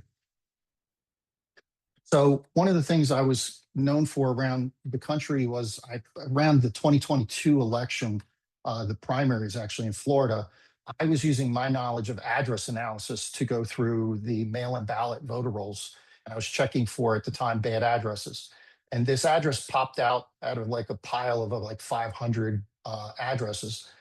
Red Belly Road. It's local to me. I didn't recognize it. Couldn't find it in Google. Couldn't find it in Zillow. Couldn't find it in the property tax records. Like, what's going on? I thought at that moment that maybe we found some phantoms. I went into the voter rolls and I noticed that an entire street of people were registered to this Red Belly Road. And that's what really started to freak me out. I'm like, okay, now we have people that are registered to a fictitious address, and they had mail-in ballots. Like, they had mail-in ballots requested to them. That's how I found them. They were in a mail-in ballot list. So one of the things I did was basically start watching this. This is right around the time that the election was coming to a close. This is between July and August that we finally were seeing this. And every month, the voter rolls come into Florida on a disc. So we popped in the voter rolls and trying to do an analysis on these voter rolls, or these street, and that everybody with the same voter ID swapped back to the original street that they were on at the time. I didn't realize it, but they were all from 12th Street. So to follow along, these in May, these people were all on 12th Street. In June, right when the voter rolls, or right when the mail-in ballots were requested, they were all sent to Red Belly Road, and then they were swapped back to 12th Street, right to the finish of the election. So anybody that was watching the final result of the election would never know this. The only way you could catch this is if you were watching daily voter rolls or daily mail-in ballot requests to these addresses. That's the only way you could catch that this address had changed. We waited till after the election. We went out to that street to canvass it, and everybody on that street had no idea what we were talking about. Nobody asked for their address to change. Everybody was kind of basically confused of our questions because it was the primary. Nobody was really voting. Nobody requested any mail-in ballots. That was the number one thing. And then finally, at the end of the street, we knocked on the door, and a lady came out, and she said, "Yeah," she was, what's her name? I got my voter card, because no one else on the street got the new voter ID. That was the other thing that happened right this time. Florida had a huge, massive redistricting that happened, and everybody had to get, and the entire state had to get a new voter ID at the last minute, right before the election, to know where they were supposed to show up to the polls. So we asked the lady, it was like, "Well, do you have your voter ID? Can you go get it?" No one else on the other street, and everywhere we went, they didn't get their voter ID. They didn't see anything. They didn't know what was going on. She came out, and lo and behold, the card had Red Belly Road printed on the card. And as if God was guiding us for this whole time, the mail carrier walks up right at that exact moment. And they explained, she's like, "Yeah, it was the strangest thing. We started getting all this political mail for Red Belly Road, didn't know what to do with it. So I returned it all for undeliverable. But I've known these people for 12 years. So I delivered their voter card. They were the only people on the entire street to get their voter card." So if you're looking at the screen next to that voter card is Lake County's supervisor of election, Alan Hayes. He's actually standing near a rack of the entire, I think there was about 27,000 undeliverable voter cards that happened. And again, why would a voter card go undeliverable? Because he's sitting there in this video that I snapshotted him in, begging people to come back in and edit their address to make sure their address is correct. In Florida, we have a completely automated system. If you move to another location, your voter ID gets automatically updated along with your driver's license. It's all one system. As soon as you go in and get your driver's license updated, they automatically send over the notification to get your address changed on your voter ID. So to this day, they've never given us an adequate explanation of why 27,000 cards went undeliverable for that exact election.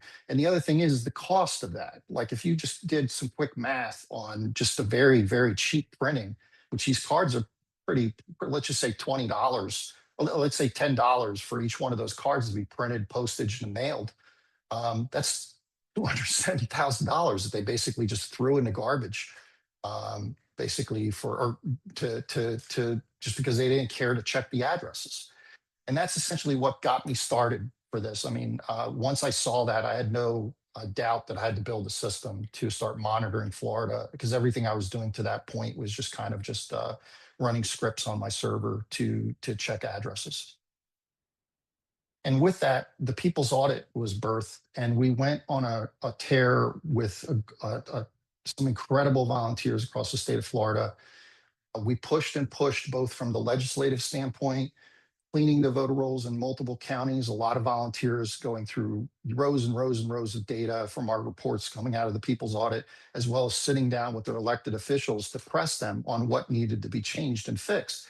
The number one thing was bad addresses. We saw bad addresses as well as people that moved out of state that were the biggest problems in that time period. And what happened between November 2020 to 2024, because of those good patriots working, we were able to remove almost 1.2 million people were removed from the voter rolls. And if you're looking at the numbers there, the majority of those people, almost 1 million of those were Democrats, and 250,000 were non-political or no party affiliation, which is people that walk into the driver's license agency and say, hey, I don't know what party I am, and they just register them as NPA.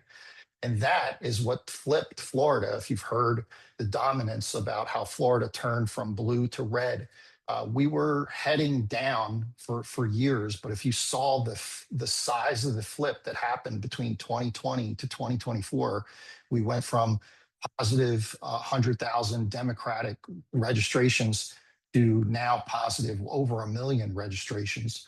That was all because of cleaning the voter rolls and making sure that basically fraudulent or people that have moved out of state, that essentially cleaning your voter rolls is what turned Florida bright red. So today I want to go over 3 main areas. We're going to cover first what have we learned so far. We're going to talk about what can be done. And more importantly, we want to talk about where do we want to focus and take these things next. So what have we learned? If you see that picture there, that's probably the best thing of being able to explain what exactly is happening in this convoluted mess. You have tiny little changes happening millions and millions of times, but coordinated in such a way electronically that essentially they toss our elections. So one of the things that I started to discover when I'm looking at some of these patterns is how incredibly controlled they are. A number of people have come forward and talked about an algorithm and things like that within the voting results. But what my systems background brings me to believe is that they're using early voting to try and forecast and build ideas of what they need to deliver. Is it okay? Because of mailing ballots, you have essentially what's called an audit-proof steal. Those paper ballots, once they're removed from the mail-in envelope, lose who sent them. So now you just have a paper ballot that basically gets scanned in and counted as a real vote. And there's no way for you to determine which machines or which votes came in through actual people that were voting versus what was actually mailed in when it's all said and done and digitized. And digitization is probably the hardest thing that we have to fight against, because essentially it helps scale this. The ability that they're able to have digital counting machines gives them the instant real-time results what we can see, as well as it gives them the ability to hide their cheating. Because again, you're seeing an audit-proof steal. No matter what you do, you won't see like a bunch of votes come in at the last minute. You literally see these votes, as I'll demonstrate in a little bit, come every single day, perfectly counted, so they will bring a person to victory. What I call this is just-in-time voting. It's kind of like the same thing as if when you order something on Amazon, you can expect it to be on your doorstep within a few hours or maybe the next morning. So some of the things that we've seen to demonstrate this is old registrations being added back in. This is a report in the People's Audit where I can show you how many people were actually added to the voter roll in August of 2024. But if you look at those reg dates are actually from November of 2005. So essentially they're recycling and putting people back in. In this particular batch, there was about 10,000 people, 9,816 people that they've added in August. And this is happening every week, every month, most likely. Or I would say probably every day, because this is being snuck in behind the election officials' backs. There's no way for you to catch this. I mean, the only way you're going to be able to see this is if you're doing this type of change analysis. If you're just watching the screen, there's no way for you to know that the person being added to the voter rolls is not somebody that's moved into the county. They're just constantly just using that stream of real people that are being added to the voter rolls on a daily basis to sneak these older registrations back in.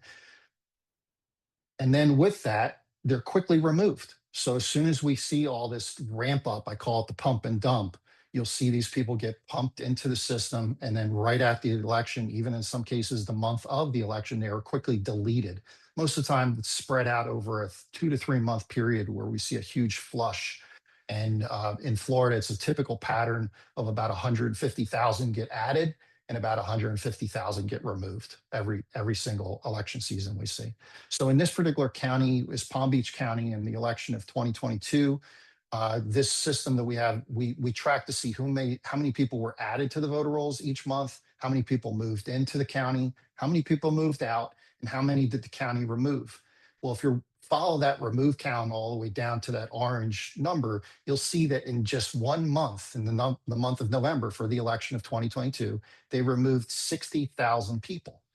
And then the following month, December, they added back 57,000 people. So if you follow those trend lines, that makes no sense. Like, how are they adding this huge batch, deleting and adding, and just around the election time? If you look at that number and you cross them over, if you just lay them on top of each other, essentially 53,000 people were deleted from the Trump's county and Palm Beach County for just 30 days during the election. When we reached out to the supervisor of election there, Wendy Link, she immediately changed her tone. I could say that. I mean, most of the time I'm getting angry phone calls up to that point from supervisor elections. She was so nice, saying, "Oh, Mr. Jersky, I'm sorry, we actually had a glitch. I can assure you that none of these people that were removed had any effect on the election." And I said, "Yeah, it's fine." I said, "Can I have that in writing? Because we're actually working with Epoch Times right now. All I need that is in writing. Can you put that in writing?" That was the last time she ever returned any of my phone calls or emails. And then for the 2024 election, this graph shows you this is the daily returns of mail-in ballots in Florida through both Republican, Democrat, and PA. Who would guess that in the monumental election that Trump had, and as red as Florida was, and I think basically everybody would assume that Republicans dominated every category of voting in Florida, the early vote, the day of elections. Somehow, Democrats won in mail-in ballots, but not only won in mail-in ballots, they won every single day. So every single day that's plotted here, the Democrats just happen to have a proportional amount of numbers of mail-in ballots that constantly basically outpace the Republicans. And again, how's that possible? If you look at the registration numbers in Florida, every time we've done surveys and we've asked Democrats, Democrats do not have a preference for mail-in ballots. Most of the time when we ask them, they say that they prefer to vote early, and Republicans prefer to vote on day of the election. So how is it that this many mail-in ballots were coming in every single day in the state of Florida? That's the magic question. So in summary, what have we learned? This just-in-time voting system is much like the same systems that they use in all the major retail stores. If you think about Walmart and most things you can think of as like eggs and milk, they have to know from a logistical standpoint how many eggs and milk are used every day so they can make sure the shelves are always full. And this software has been perfected for over 20 something years since really FedEx came along, that they can have these ballots delivered, or just like they have inventory delivered to a particular store to make sure that there's just enough inventory on the shelf. They can use the same mathematical equations to make sure there's just enough ballots delivered to every single precinct just in time for them to use them. So the key to this is they measure, they forecast, they deliver, and then they repeat the process. So essentially, that's how they're constantly making sure that there's just enough ballots that are coming in every single day. It's not a dump at the end, and that's why it doesn't look suspicious to the average election clerk. They actually think this is authentic because they're seeing these come in on a daily basis. So what do they need to get this accomplished? In my opinion, the number one thing that they use is a bloated voter roll. Just like you need fuel for logistics, bloated voter rolls are the fuel for the steel. And a lot of dirty data goes into that. There's a lot of clerical errors that they have, people missing their apartment complex, people having bad addresses like I demonstrated with the Red Belly Road. But this all revolves around having an undeliverable mail-in ballot or a mail-in ballot arriving to someone's home that's no longer there. And that's just a temptation for theft. We actually interviewed a few people working for the post office, and they explained to us that most of these ballots are delivered to an unsecured room. They're all kept in trays, and every one of them knows that there's a black market for these ballots. In some cases, they're $5, $10 per ballot that you deliver. If you were able to steal them and bring them to them, they'll pay. So a tray of ballots to a person that's working for a minimum wage job is incredibly tempting to basically just steal that. There's no cameras watching them. They can just pick it up and walk out. And that's the same thing that goes with the election workers, because when the election workers go to pick up these ballots, there's no logs or anything from the post office that says you're picking up 10,000 ballots. They just basically go completely on the trust system. They go in the back, pick them up, throw them in the truck, and take them back to the offices. So the biggest one that I see here is the digital only. You might see in Florida, we have paper, you vote on paper, but I keep on telling people they don't count paper, they count digital images. They convert everything over to a digital artifact, and then that is the election. In Florida, it's literally by law that they say that the votes will be digitally counted. So at that moment, when it's a digital record, they can do whatever they want. They can hit a button and make as many ballots as they need, or basically send a message to deliver a bunch of mail-in ballots to say that, like the laws have been holding up in court, where they have to count a little bit more because the postmark is wrong or something like that. So they have all kinds of ways of make sure that they come out on top. And that's probably the biggest piece out of this is we have complicit officials that essentially let this keep on happening. So what do we do from here? What can be done? It's my opinion that we have to go back to the starting line. Everything that I've seen in the 45 states that we monitor now, the voter rolls are an absolute mess. There is absolutely no way for you to know digitally who is a real person. You can't see that John Smith at this particular address. I can verify that the address is correct, but I have actually seen people have brought information to me to show me that you could be looking at a digital record that has a driver's license number, a checking account, and even in some cases a deed assigned to it. And they are completely a fabricated digital record that is used in cases of fraud. So there is no way to know if someone in the election or the voter rolls is a real person unless we go back to the starting line and have everybody re-register. And the biggest thing is with the SAVE Act that's coming online, we need people to prove that they're real by standing in front of a desk and signing an actual piece of paper and basically prove that they're a US citizen. It's going to be an inconvenience, but would you rather just go to communism? So, I mean, when I think about that bread line, standing in line for a bread line, I could stand 3 hours in line to re-register if I had to, or 3 days if I had to, because it means saving our country. And most importantly, creating an environment for our children to basically have the same things that we had when we were growing up. And the biggest thing I bring up is I think registration should expire. Your driver's license expires every 5 to 6 years, depending on what state you're in. I think the same thing should happen for your voter rolls, and it would reinstitute the process. Of course, stagger it all out so everybody doesn't come in at the same time, but make sure that your registrations need to be renewed. And that would organically keep the voter rolls in check if the registration's expired in about 4 or 5 years. And most importantly for me is I believe that there should be a paper application with a wet signature. When you walk into a driver's license agency and you sign your signature as a digital signature, I mean, I built systems where I created credentialing systems. Most of you've seen the diplomas on the wall and seen the governor sign a diploma. Well, it's the same thing. I mean, I could press that signature in as many pieces of paper or envelopes as I need. With all the technology that they have now, you can print a signature on a piece of paper or in an envelope. And I've seen it with my own eyes because of the billing systems that they have and things like that. They could essentially run through.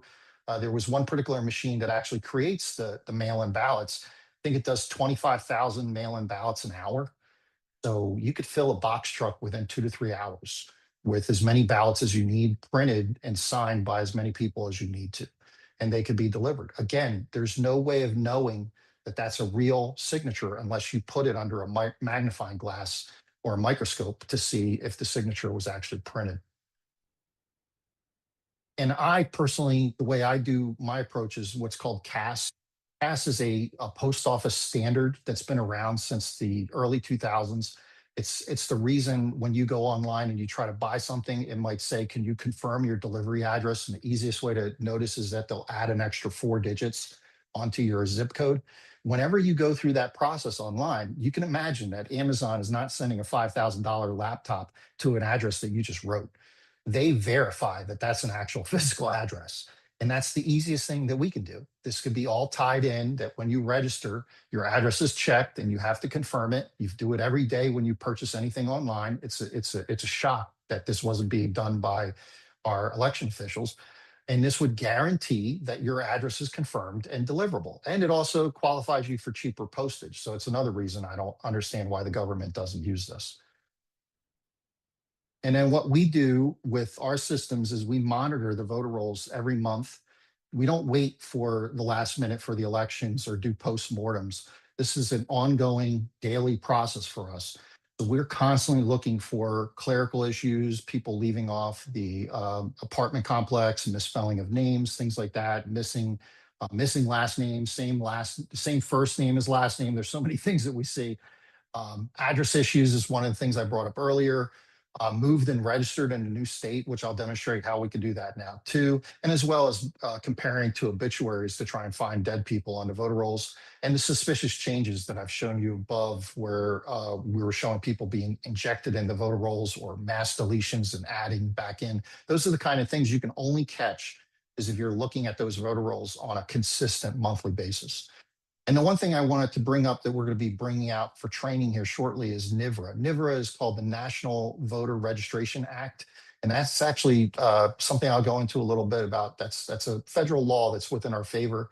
And especially the pressure, I shouldn't say pressure, but the oversight that every citizen should be doing at their local level with their county officials. Make sure that they know that we're watching and they're going to do their job. That's what we proved when we started doing the things in Florida, and we watched the cleanup happen in Florida with over 1 million people being removed from the voter rolls here.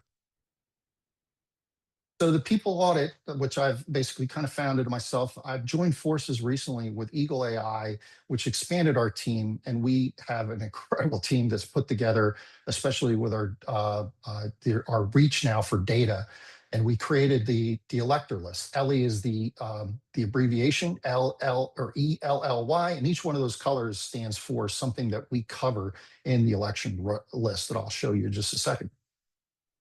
So this is a screenshot of our dashboard. I pulled up Florida, but if you pulled up that drop-down menu there at the top, we literally have access to 44 states, depending on what you need access to. Some people are watching the entire United States or multiple states, because I'll demonstrate in just a second that one of the biggest things that we could do is find cross-state voters. So right here, you're seeing a Florida registration. I've blurred out the name to keep this person's privacy, but I wanted to demonstrate that we even found this person as a junior we've matched their address using the NCOA. So not only do we see that they've registered in another state, we can prove that they have a NCOA record that they've said that they've moved to this address. And now we've proven that they have registered at the same address that they've advertised that they moved to in North Carolina. So you can see that both their registration is active in both the state of Florida and North Carolina. So we can work with the folks in Florida to get this person removed. In the state of Georgia, we just recently found that it's actually a state law. That's why it's very important to watch your state laws. If the state law, if you could prove that someone has moved to another state and registered in a new state, their state, Georgia's voter registration needs to be immediately removed. They have lost their eligibility to be on the voter rolls in Georgia, as they say. And one of the things we just recently added is the ability to document addresses. If you're looking at this, Okaloosa Courthouse in Florida up in the Panhandle still has the United States record for having the most people registered at one specific location. There is over 10,000 people registered at this location. I've gone back and forth with the supervisor of elections up there. He claims that all of the people that are there are military. Unfortunately, there is only a sliver of people. I think there's probably maybe 5% of the records in this entire list are military folks. The grand majority of the people are registered to a RV home or RV camping grounds that's 8 miles down the road. So the thing is we can immediately bring this to the surface, where if you tried to do this on your own, you'd be working for months and months and months compiling this data, going through all of our various algorithms and processes. We can boil up and bring these reports to you in seconds. And using our interfaces you saw back here, you can quickly move through voter rolls, find reports. Submissions is going to our county elections, but you can work obituaries, work addresses, as well as reach out in our community area to other people that are in LE as well. With the vast country full of experts that we have now on voter issues, it's really good that that knowledge is being shared across states.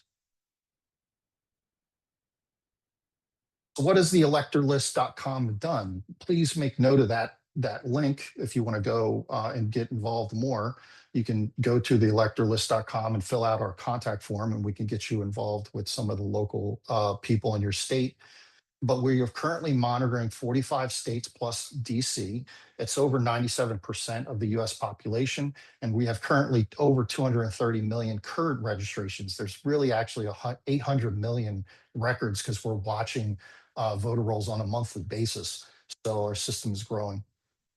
We've got about 300,000 sourced obituaries, and that's going to be updated here shortly to grow further, because we have an army of volunteers essentially actually going through and verifying that that obituary is the person that it claims it to be.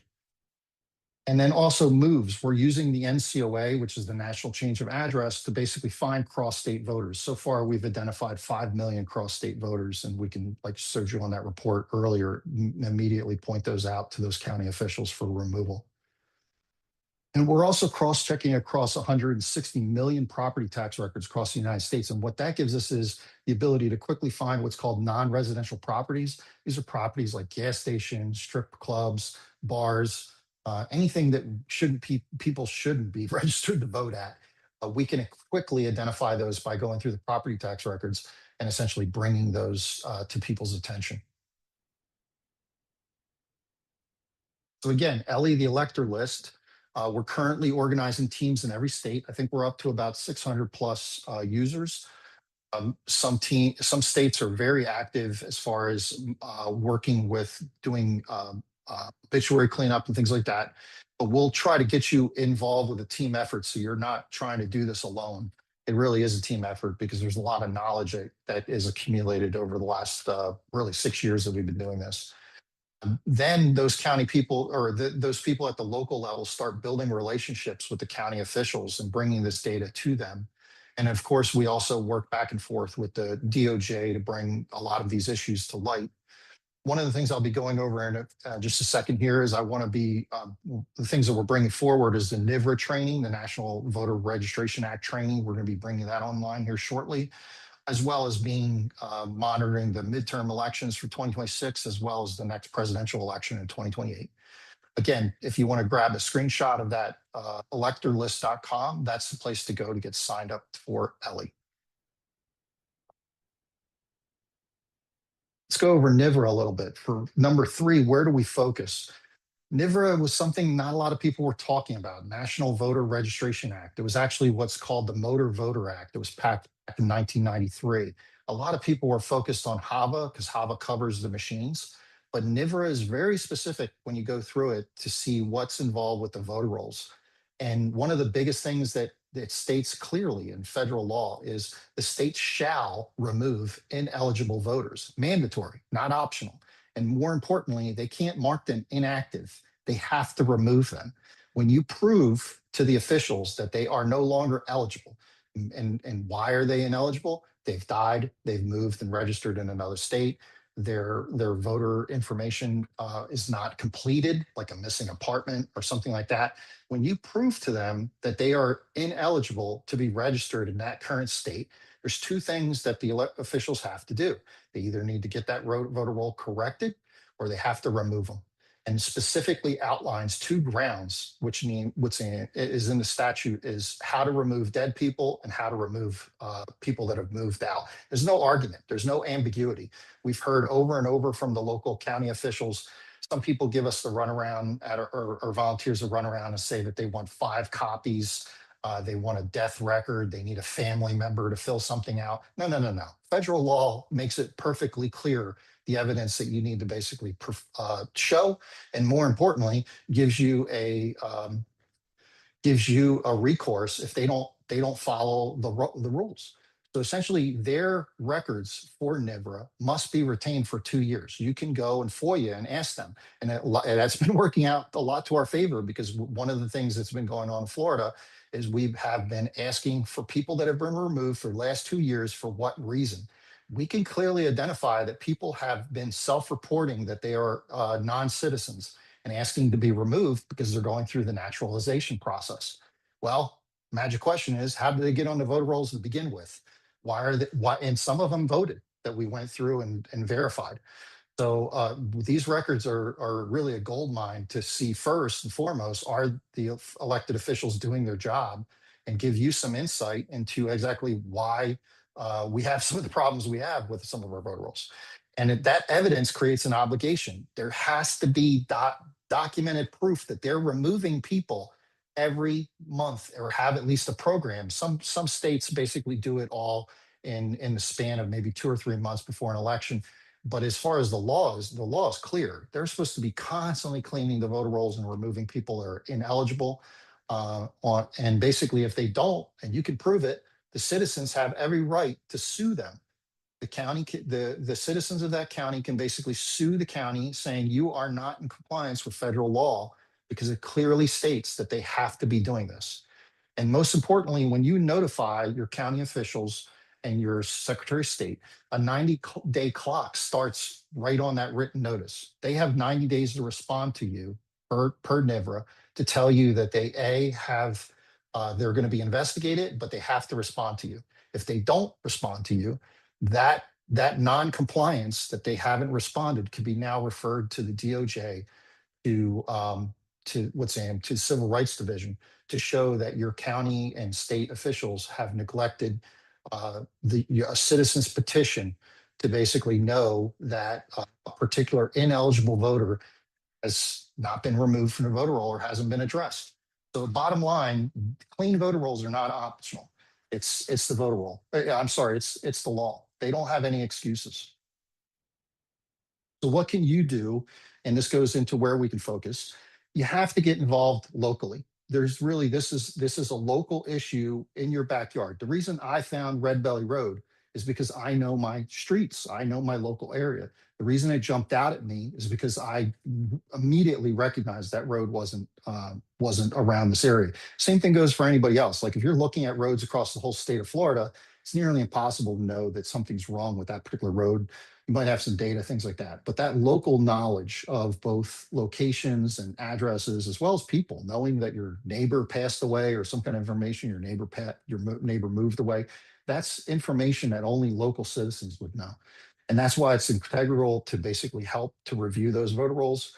And most importantly is to try and understand your state laws. Every state has some different nuances to their law. Like I mentioned earlier, Florida has some great things with sunshine state or sunshine laws where you can get just about anything you can think of to ask for FOIA. And in the case of state of Florida or state of Georgia, Georgia has specific laws that says they must be removed if you prove that they've now registered in another state. So there's all kinds of little nuances that you have to understand from your state's perspective. And again, help push election integrity. I personally think that election integrity is the bedrock of everything we have. And if we want to make sure that our children and grandchildren can keep the incredible country that I remember into the future, the only way that's going to happen is if we can have clean elections. If anybody's wondering what's going on in the world and how everything has just gone haywire, we can all basically point to stolen elections. If this country ran for 250 years on paper and everything only went haywire when it went digital. And that's why I firmly recommend that we have to register and vote on analog with paper and then basically go back to wet signatures and hand count ballots. So if you're interested in following some of the work I've been doing, you can reach out. You can email me at kris@thepeoplesaudit.org with some hyphens in there. And also, if you want to go out, probably my website is the best way to find out what I'm working on, as well as Telegram and X. I haven't been posting to X very often. Telegram is primarily where I post to. And I also write a Substack where I go into more detail on some of the other deeper analysis of the law and analyses that we found in the state of Florida. If you want to just grab a screenshot of this page, you can both contact me as well as follow me on social. And again, I have to say, the reason I work with JBS and John Birch Society so often is because I keep on saying it. This is one of the only organizations I found out there that actually cares about election integrity. And they're walk the walk. This is something they just basically found in the last few months when Trump got elected. They've been doing this with us in the trenches ever since the 2020 elections, which is rare. And I have to always mention their courage for following us and helping us with getting the word out and organizing people at the local level. If you can join the John Birch Society, please do. So I will take any questions that you have. Well, thank you again, Kris. What a wonderful presentation. And I wrote down some of the notes that you put in there. The first one I wrote, I think, is one that I see so often, just the apathy in our country. But I loved what you said about the time to fight is when your pantries are full. And if you look at the Bible, a lot of times, that's when the prophets came out and warned, hey, you guys are heading in the wrong direction. And the people are like, hey, we're doing okay. And then it was shortly after that, it was like everything fell apart. And I think a lot of times we just assume that if it's good now, it'll always be good. Why wouldn't it be good? And, history shows that it doesn't take long for things to fall apart. Whether it's done purposely or whether it's done incompetently, the line between success and failure is a lot shorter than people think it is. It's a lot smaller. And so that can be very discouraging, but it also can be very encouraging, meaning that it doesn't take a lot of people to just pay attention, to bring, things to the light. Things can be made better. Things can be corrected if enough people will just stand up and take the time and effort into making a difference. And I'm sure you've seen many stories of that in your guys' experience in fighting election integrity. It's not a losing battle. I mean, it doesn't have to be. It can be a losing battle, but it doesn't have to be. No, I don't think Trump would be in office if it wasn't for all the people on the ground. I mean, there was countless stories of Michigan, Georgia, Arizona, where volunteers stood up and basically pushed back. And I mean, one of the greatest stories I heard was in Michigan. People were camped out at the election central counting office, and a truck pulled up, they saw the guys sitting there in the parking lot, and they just turned around, went back. It was most likely a truck full of ballots coming to make a last minute delivery. So I mean that kind of stuff really helps. And then there's Georgia, that's a constant fight, both from the lawsuit standpoint. They're still fighting 2020. I keep an eye on Georgia because Georgia is probably where 2020 will come for justice. Yeah. So I watched a documentary one time. I can't remember where it was at or what the name of it was, but in Broward County, before they got rid of that lady, my understanding was that she had binders and binders of people who never voted. And Yeah. whenever she needed to flip a race, whenever it was close, she'd just pull those binders out and get volunteers to start filling out those ballots. And that's how she would be. And that's why she needed so much time, was she needed to wait to see how many ballots she needed. Is that your understanding of what was going on down there? Yeah, I mean, but I make the argument that local shenanigans, and like they're going back to the history of like Tammany Hall back in the 1800s. There's always been local level shenanigans, and that might tip a school board race or something like that. But to do the things at the scale that they're doing right now, to tip a senator, a president, that's scary. That this stuff is getting to the level of James Bond stuff, where they're probably in another country, basically watching screens and tipping anything they need across multiple precincts. But yeah, you're absolutely right. I mean, that I can't remember her name now off the top of my head. Brenda Spikes, was it? Yeah, but she was involved with a number of things. She destroyed a bunch of ballots. She admitted in court that she was destroying ballots, playing little shenanigans like that. But everything that was very weird is that she was essentially doing all of that under Ron DeSantis. Ron DeSantis came in, and Ron DeSantis had the moment to just throw the gauntlet down, and he just not only let her go, but he reinstated her pension. That was the thing that was jaw dropping. She got her pension back, and then she died a few years later in retirement. But it was just shocking that she wasn't pressed. She admitted in court for breaking the law, and nothing was done. Well, and regardless of her confession, I mean, obviously that says all that needs to be said, but just from the when she was in office to the next time, and just how smoothly everything ran. Yeah. When she was out of office, it was just like, okay, yeah, I mean, that if that doesn't scream there was something going on there, I don't know what does. Okay, we have some great questions. A lot of them are location based questions. The first one is Kathy Welch. Have you examined Texas? Oh yeah, there's a lot of volunteers in Texas. We've started working there in November of 2023. A lot of the problems we're seeing in Texas revolve around duplication. They switched over to a new voting system. So at first we were screaming because we couldn't get the voter rolls. We were usually getting them on a monthly basis, and then I think it was August of last year they just stopped. And then the files that we did get that were getting corrupted. But now that that's all said and done, and they've transitioned to this new system called Teams, we see so many duplicative voters. Like you literally will see the same voter ID over and over and over again. I think it was Smith County I was actually working on over the weekend. And while we were pulling it in, the server just crawled to a stop because it was going through probably, I think something like 30% of the voters were duplicated. So like, what about in Arizona and some of the other, even like Texas has, some areas like Austin and stuff where, maybe the election board is kind of trying to hide a lot of the shenanigans that they're still trying to do. And even though, you might think of Texas as a red state and, has some pretty good laws, there still are locations that are, not so transparent. Do you guys struggle with that, or does state law pretty well? Yeah. Wisconsin, we were just talking about that a couple minutes ago, where Wisconsin actually has more, I think almost like 3 or 4 million more registrations than actual voting age people in the state. And they want $12,000 every time we ask for a copy of the voter rolls.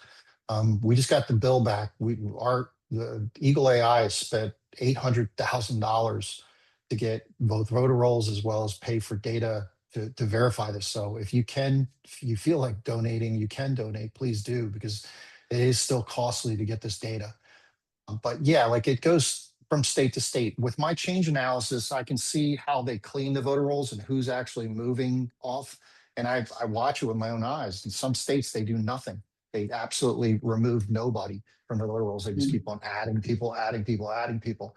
Other states will have little shenanigans back and forth where they'll remove some people and then they'll put them back. But I think the biggest thing that we see is that in any case, they always have a portfolio of registrations of bloat, basically, that they can take advantage of. Just like you mentioned before, that there's a binder full of people that they don't vote. And that's all they need is that bloat to take advantage of the voter roll. All right, Wayne Christopher has a question. Last time I checked, Alabama is not included in the states being monitored by Ellie. Is there any plan to include Alabama in the future?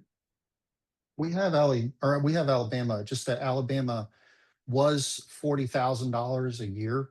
What am I saying? A year, $40,000 one time to buy the voter roll. We did purchase it for 2025, and I believe the state just passed a law. I have to go back, and I might be wrong on this, but I believe the state just passed a law that the voter rolls are now $1,000. So we're going to be buying them on a monthly basis. Wonderful. Yeah, I know South Dakota, we just passed a law to make ours free. So yeah, they should be free, in my opinion. If per NIVRA, that federal law essentially made it perfectly clear that the citizens own the voter rolls. So there should be no barriers to be able to, anybody should be able to get the voter rolls. And they want to probably bring it up as far as privacy and all that stuff. But I mean, everybody that grew up in this time knows what a phone book is. Like this is people that we all have to watch to make sure that they're not taking advantage of these, because all they need is voters and votes. They just have to put those two together. Sharon wants to know, do you have people in Ohio? Oh yeah, there's some great people working there. If you fill out their contact list, we can get you in contact with them. Okay. Ohio is one of our more chat here. There's a few others that you know. Somebody's in Georgia. I know you guys are involved there. New York State, North Carolina. North Carolina and Maryland are some of our more active states. Okay. What about? Somebody wants to know about ranked choice voting. Ooh. Good idea. I'm not an idea? expert. Bad idea is basically all I can say. Anything with some kind of digital manipulation, it just obfuscates, it makes the voter more confused, the vote count more confusing. And I've seen over and over again how they usually wind up getting somebody elected that nobody was expecting with ranked choice voting. That's the biggest surprise that comes out of those things. Ranked choice brings the pot to the middle. So all your moderates are going to benefit from ranked choice voting.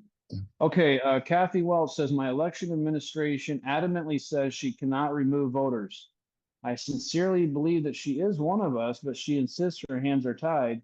Do you have any insight to help specific language I need to use in Texas? And I will tell you, I think that's not an uncommon problem. You know, I mean, there are people who are bad actors, but I think the bigger pool is the uneducated actors who have been told either by, you know, an election board or by, you know, some state board that says, oh, you can't do those things, even though it's already in the law that they have to do those things. Yeah.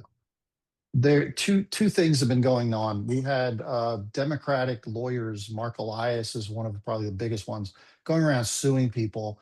A lot of other lawsuits came down on the counties, essentially screaming voter suppression and saying that they can't remove these people or clean the voter rolls. So that's why a lot of county officials are maybe gun shy. The other thing is that tools, I've been always surprised. If you go into the appraiser's office where they collect taxes, they have everything that you could possibly think of.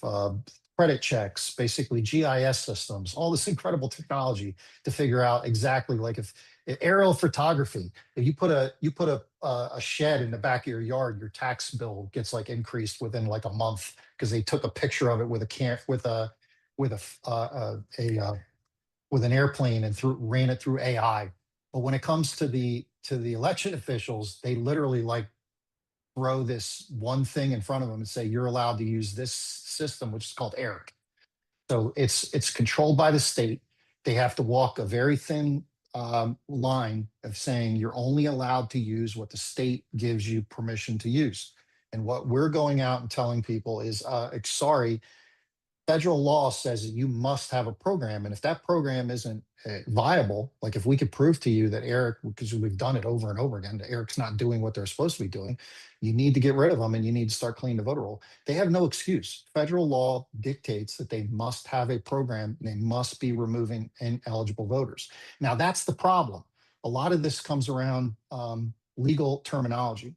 So if you walk into your county officials and you say, this person's moved, and you remove them from the voter roll, that's not necessarily a trigger for them to move when they move. I might have moved to another state, but I'm still keeping my residence in Florida. I still might vote by mail in certain cases. A lot of this stuff happens in Florida because of snowbirds, if you notice. So they're really timid when you use those kind of languages like this person moved. But for example, if you say that, look, I found this person, because that's what Ellie does. I found this person registered in Maryland now because I can prove that they've moved to Maryland and now they've registered to vote in Maryland. You use the word ineligible. They are no longer eligible to be registered in this county. And that changes the conversation immediately. Now with an ineligible voter, they have to be removed. There is no waiting period. You can remove an ineligible voter up to the day of the election. Okay, very good. We have still 11 more questions. And if you still have another question, feel free to dump it in the chat. I'm planning to go to about 11 or 8:15, so another 10 minutes here, questions and answers, and then we'll try to shut her down. But Ann Markwell said, do we need to focus on getting rid of motor voter laws to have cleaner voter rolls? Maybe the motor voter legislation, I think maybe is what she was, or maybe the registering to vote at the motor vehicle department DMV. It's a double-edged sword because the golden ticket that we just described about the citizens having the NIVRA, that Motor Voter Act, goes into giving so much detail about what the citizens have control of around the voter rolls. And it also instructs the counties and the state what they have to do per federal law to follow federal law. And there's absolutely repercussions where you could sue them as well as report them to the DOJ. So we need that motor voter law for certain aspects. I am not a fan of having people register to vote at the DMV. I believe that you should be standing in front of your elected official as a real person, filling out a piece of paper. It should not be online. They should make it that if you want to vote, you have to show up in person. And I mean, I'm going to hear people scream and say, well, I can register to vote. Well, go try to get a library card, because they will not give you a library card online. You have to show up at the library to get a library card. It's the same thing. Like, this is our elections we're talking about. We have to show up, prove that we're a physical person, prove that we're a citizen, and then basically then fill out the application. That right there would probably negate like 50 to 60% of the fraud going on, because most of the stuff we have no way of knowing that this person's real or not. Very good. What were the 5 states that you guys don't monitor at the, you said that you monitored 45. Do you know what the 5 that you don't monitor? Oh, I should have had this ready. I always get that question, but I believe they're Kentucky, Hawaii. You put me on the spot. I don't have it in front of me. That's okay. I think Vermont's one of them. Vermont was one of them, and South Dakota doesn't have voter rolls. South Dakota, I believe, has a system where you just show up at I might be mixing them up. See, South Dakota or North Dakota has a system where you actually show up with your driver's license and you vote. So one state doesn't even have we do have voter rolls. rolls, but we do have to show our ID. But Yeah, we I do can't have remember rolls. which state it was. Okay. Next question. Aren't you concerned that after cleaning the rolls, they'll just re-add a bunch of names and lock the rolls for any removals before the election? That's So the key of they'll watching pretend like they're elections. complying. Yeah. Yeah. I mean, that's what's been Liz? happening up till now. If you want to think about it, most of the time someone will sue and they'll clean up the voter rolls one time and they'll put something in the newspaper that they cleaned the voter rolls. That's why we need constant monitoring. That's the whole point of the systems, to basically constantly monitor. Kevin Wilson says that he's looking forward to crisscrossing your information with others who are in Colorado fighting the open primaries and hand counting. Keep up the good work. Idaho. Liz says, Idaho is a small population. Are we still at risk for voter fraud? Oh, absolutely. I think that even in these rural areas, they have things controlled down because they're doing it electronically. Anytime there's online registrations, they can essentially break in, register anybody they need, change registrations. I'm constantly amazed by the lack of security they have. When I was in Florida, when I called in and asked about like what are the processes for changing your address for a mail-in ballot, they said, well, if you can say the last name and the birth date. I was like, yeah, but that's in the public record. Like they give us the voter roll with that information. So if I'm reading it and I just tell the person on the phone, that's it. There's no verification. What about this James O'Keefe going into Minnesota and you can have up to 8 people where you can just vouch for them? That's why essentially they have 3,000 people. Yeah, the majority of the states that lean blue and went for Biden, most of them, there's a nice map that overlays them that they don't have voter ID. And that you would think that that's probably the most easiest thing that we could do. Everywhere we go, we have to have ID for something. Unfortunately, they don't want to have, and it's like they're militant about it. I remember being in certain spots and asking them, if you pull out your driver's license, they'll tell you, you don't need that, put it away, because they don't even want to see it. Yeah. Yeah, they don't even want to know that you're cheating the system. Yeah, they don't want to know who you are, because then they might have to fill out a police report or a test that they saw something. Exactly. So Mitch and Kelly Emoff say, are some of these double checks that you're talking about with the NVRA, are they being scaled to cover or to be monitored with the millions of records? Is that what Ellie is doing? Is being able to just that's essentially what we just came across this. We wrote up an extensive white paper back in February, and this was really new for us because most of the people were usually focusing on Hava and things like that. We went really, really deep into NIVRA for about 5 to 6 months, including we found, it was kind of amazing that we found it. It was an actual implementation guide. It's like a 240-page implementation guide that was supposed to be from the law given down to the counties of how to implement that law and how to be in federal compliance with that law. We didn't know anybody that had that or was using it because it was from 1994.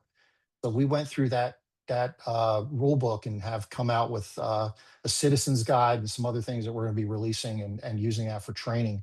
Because really the key with NIVRA that you have to understand is as much as our system can build these reports and show people, it's the citizens that own the voter rolls. That's what it comes down to. If you're probably used to a typical land dispute where they might be changing zoning down the street and they advertise to a city council that everybody's going to advertise that, hey, come and we're going to argue about this zoning change on this particular property.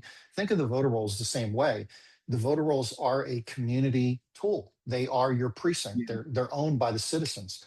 So the citizens, I mean, your voter rolls are only as clean as the citizens want to watch it. And that we've witnessed that with our own eyes. The moment we start pressing Florida to clean this stuff up, it got cleaned. Yeah, so we're coming down here. We got 2 minutes left, and I do want to tell people, go register for that Constitution class that's in September. Constitution is the solution. But after I said that, I want to take the last minute or so. You said that people should go to, I put it in here. I wrote it in here, but we've had quite a few comments since then. What was the website that you suggested? I wrote it in here. The electorlist.com, all together in one word. The electorlist.com. And my question was, what would people do when they get to that location? What are you going to encourage them to do? Scroll down to the bottom of the form, and there's a contact form. And that's the easiest way to get into the pool to get introduced to somebody locally. Once you fill out that contact form, we usually vet and make sure that you can be connected to a local state admin or county admin. And then the biggest thing is getting you trained so you're not overwhelmed by the system. We don't want to just throw people in the deep end.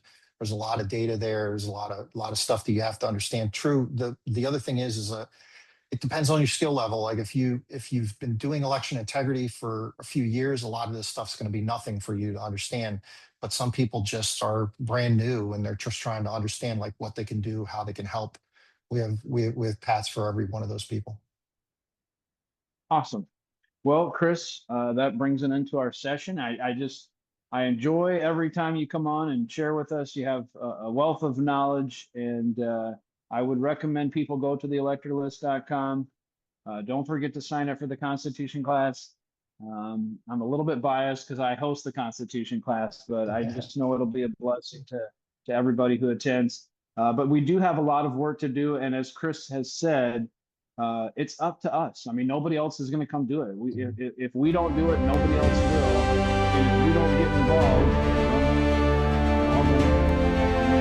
it takes all of us to become responsible in order to be free. And so if we want to have a free country, we got to take responsibility. Eternal vigilance is that price of freedom. And so, Kris, thank you for taking the lead on this effort and this issue, election integrity. It is a very important issue. And the John Birch Society, has had it as one of our, kind of front of mind agenda items for quite some time. And so thank you for coming and sharing your expertise. And we'll look forward to seeing you again soon. Thank you, Michael. Thanks for everyone that came. Thank you very much. Blessings. Good night.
America Mission.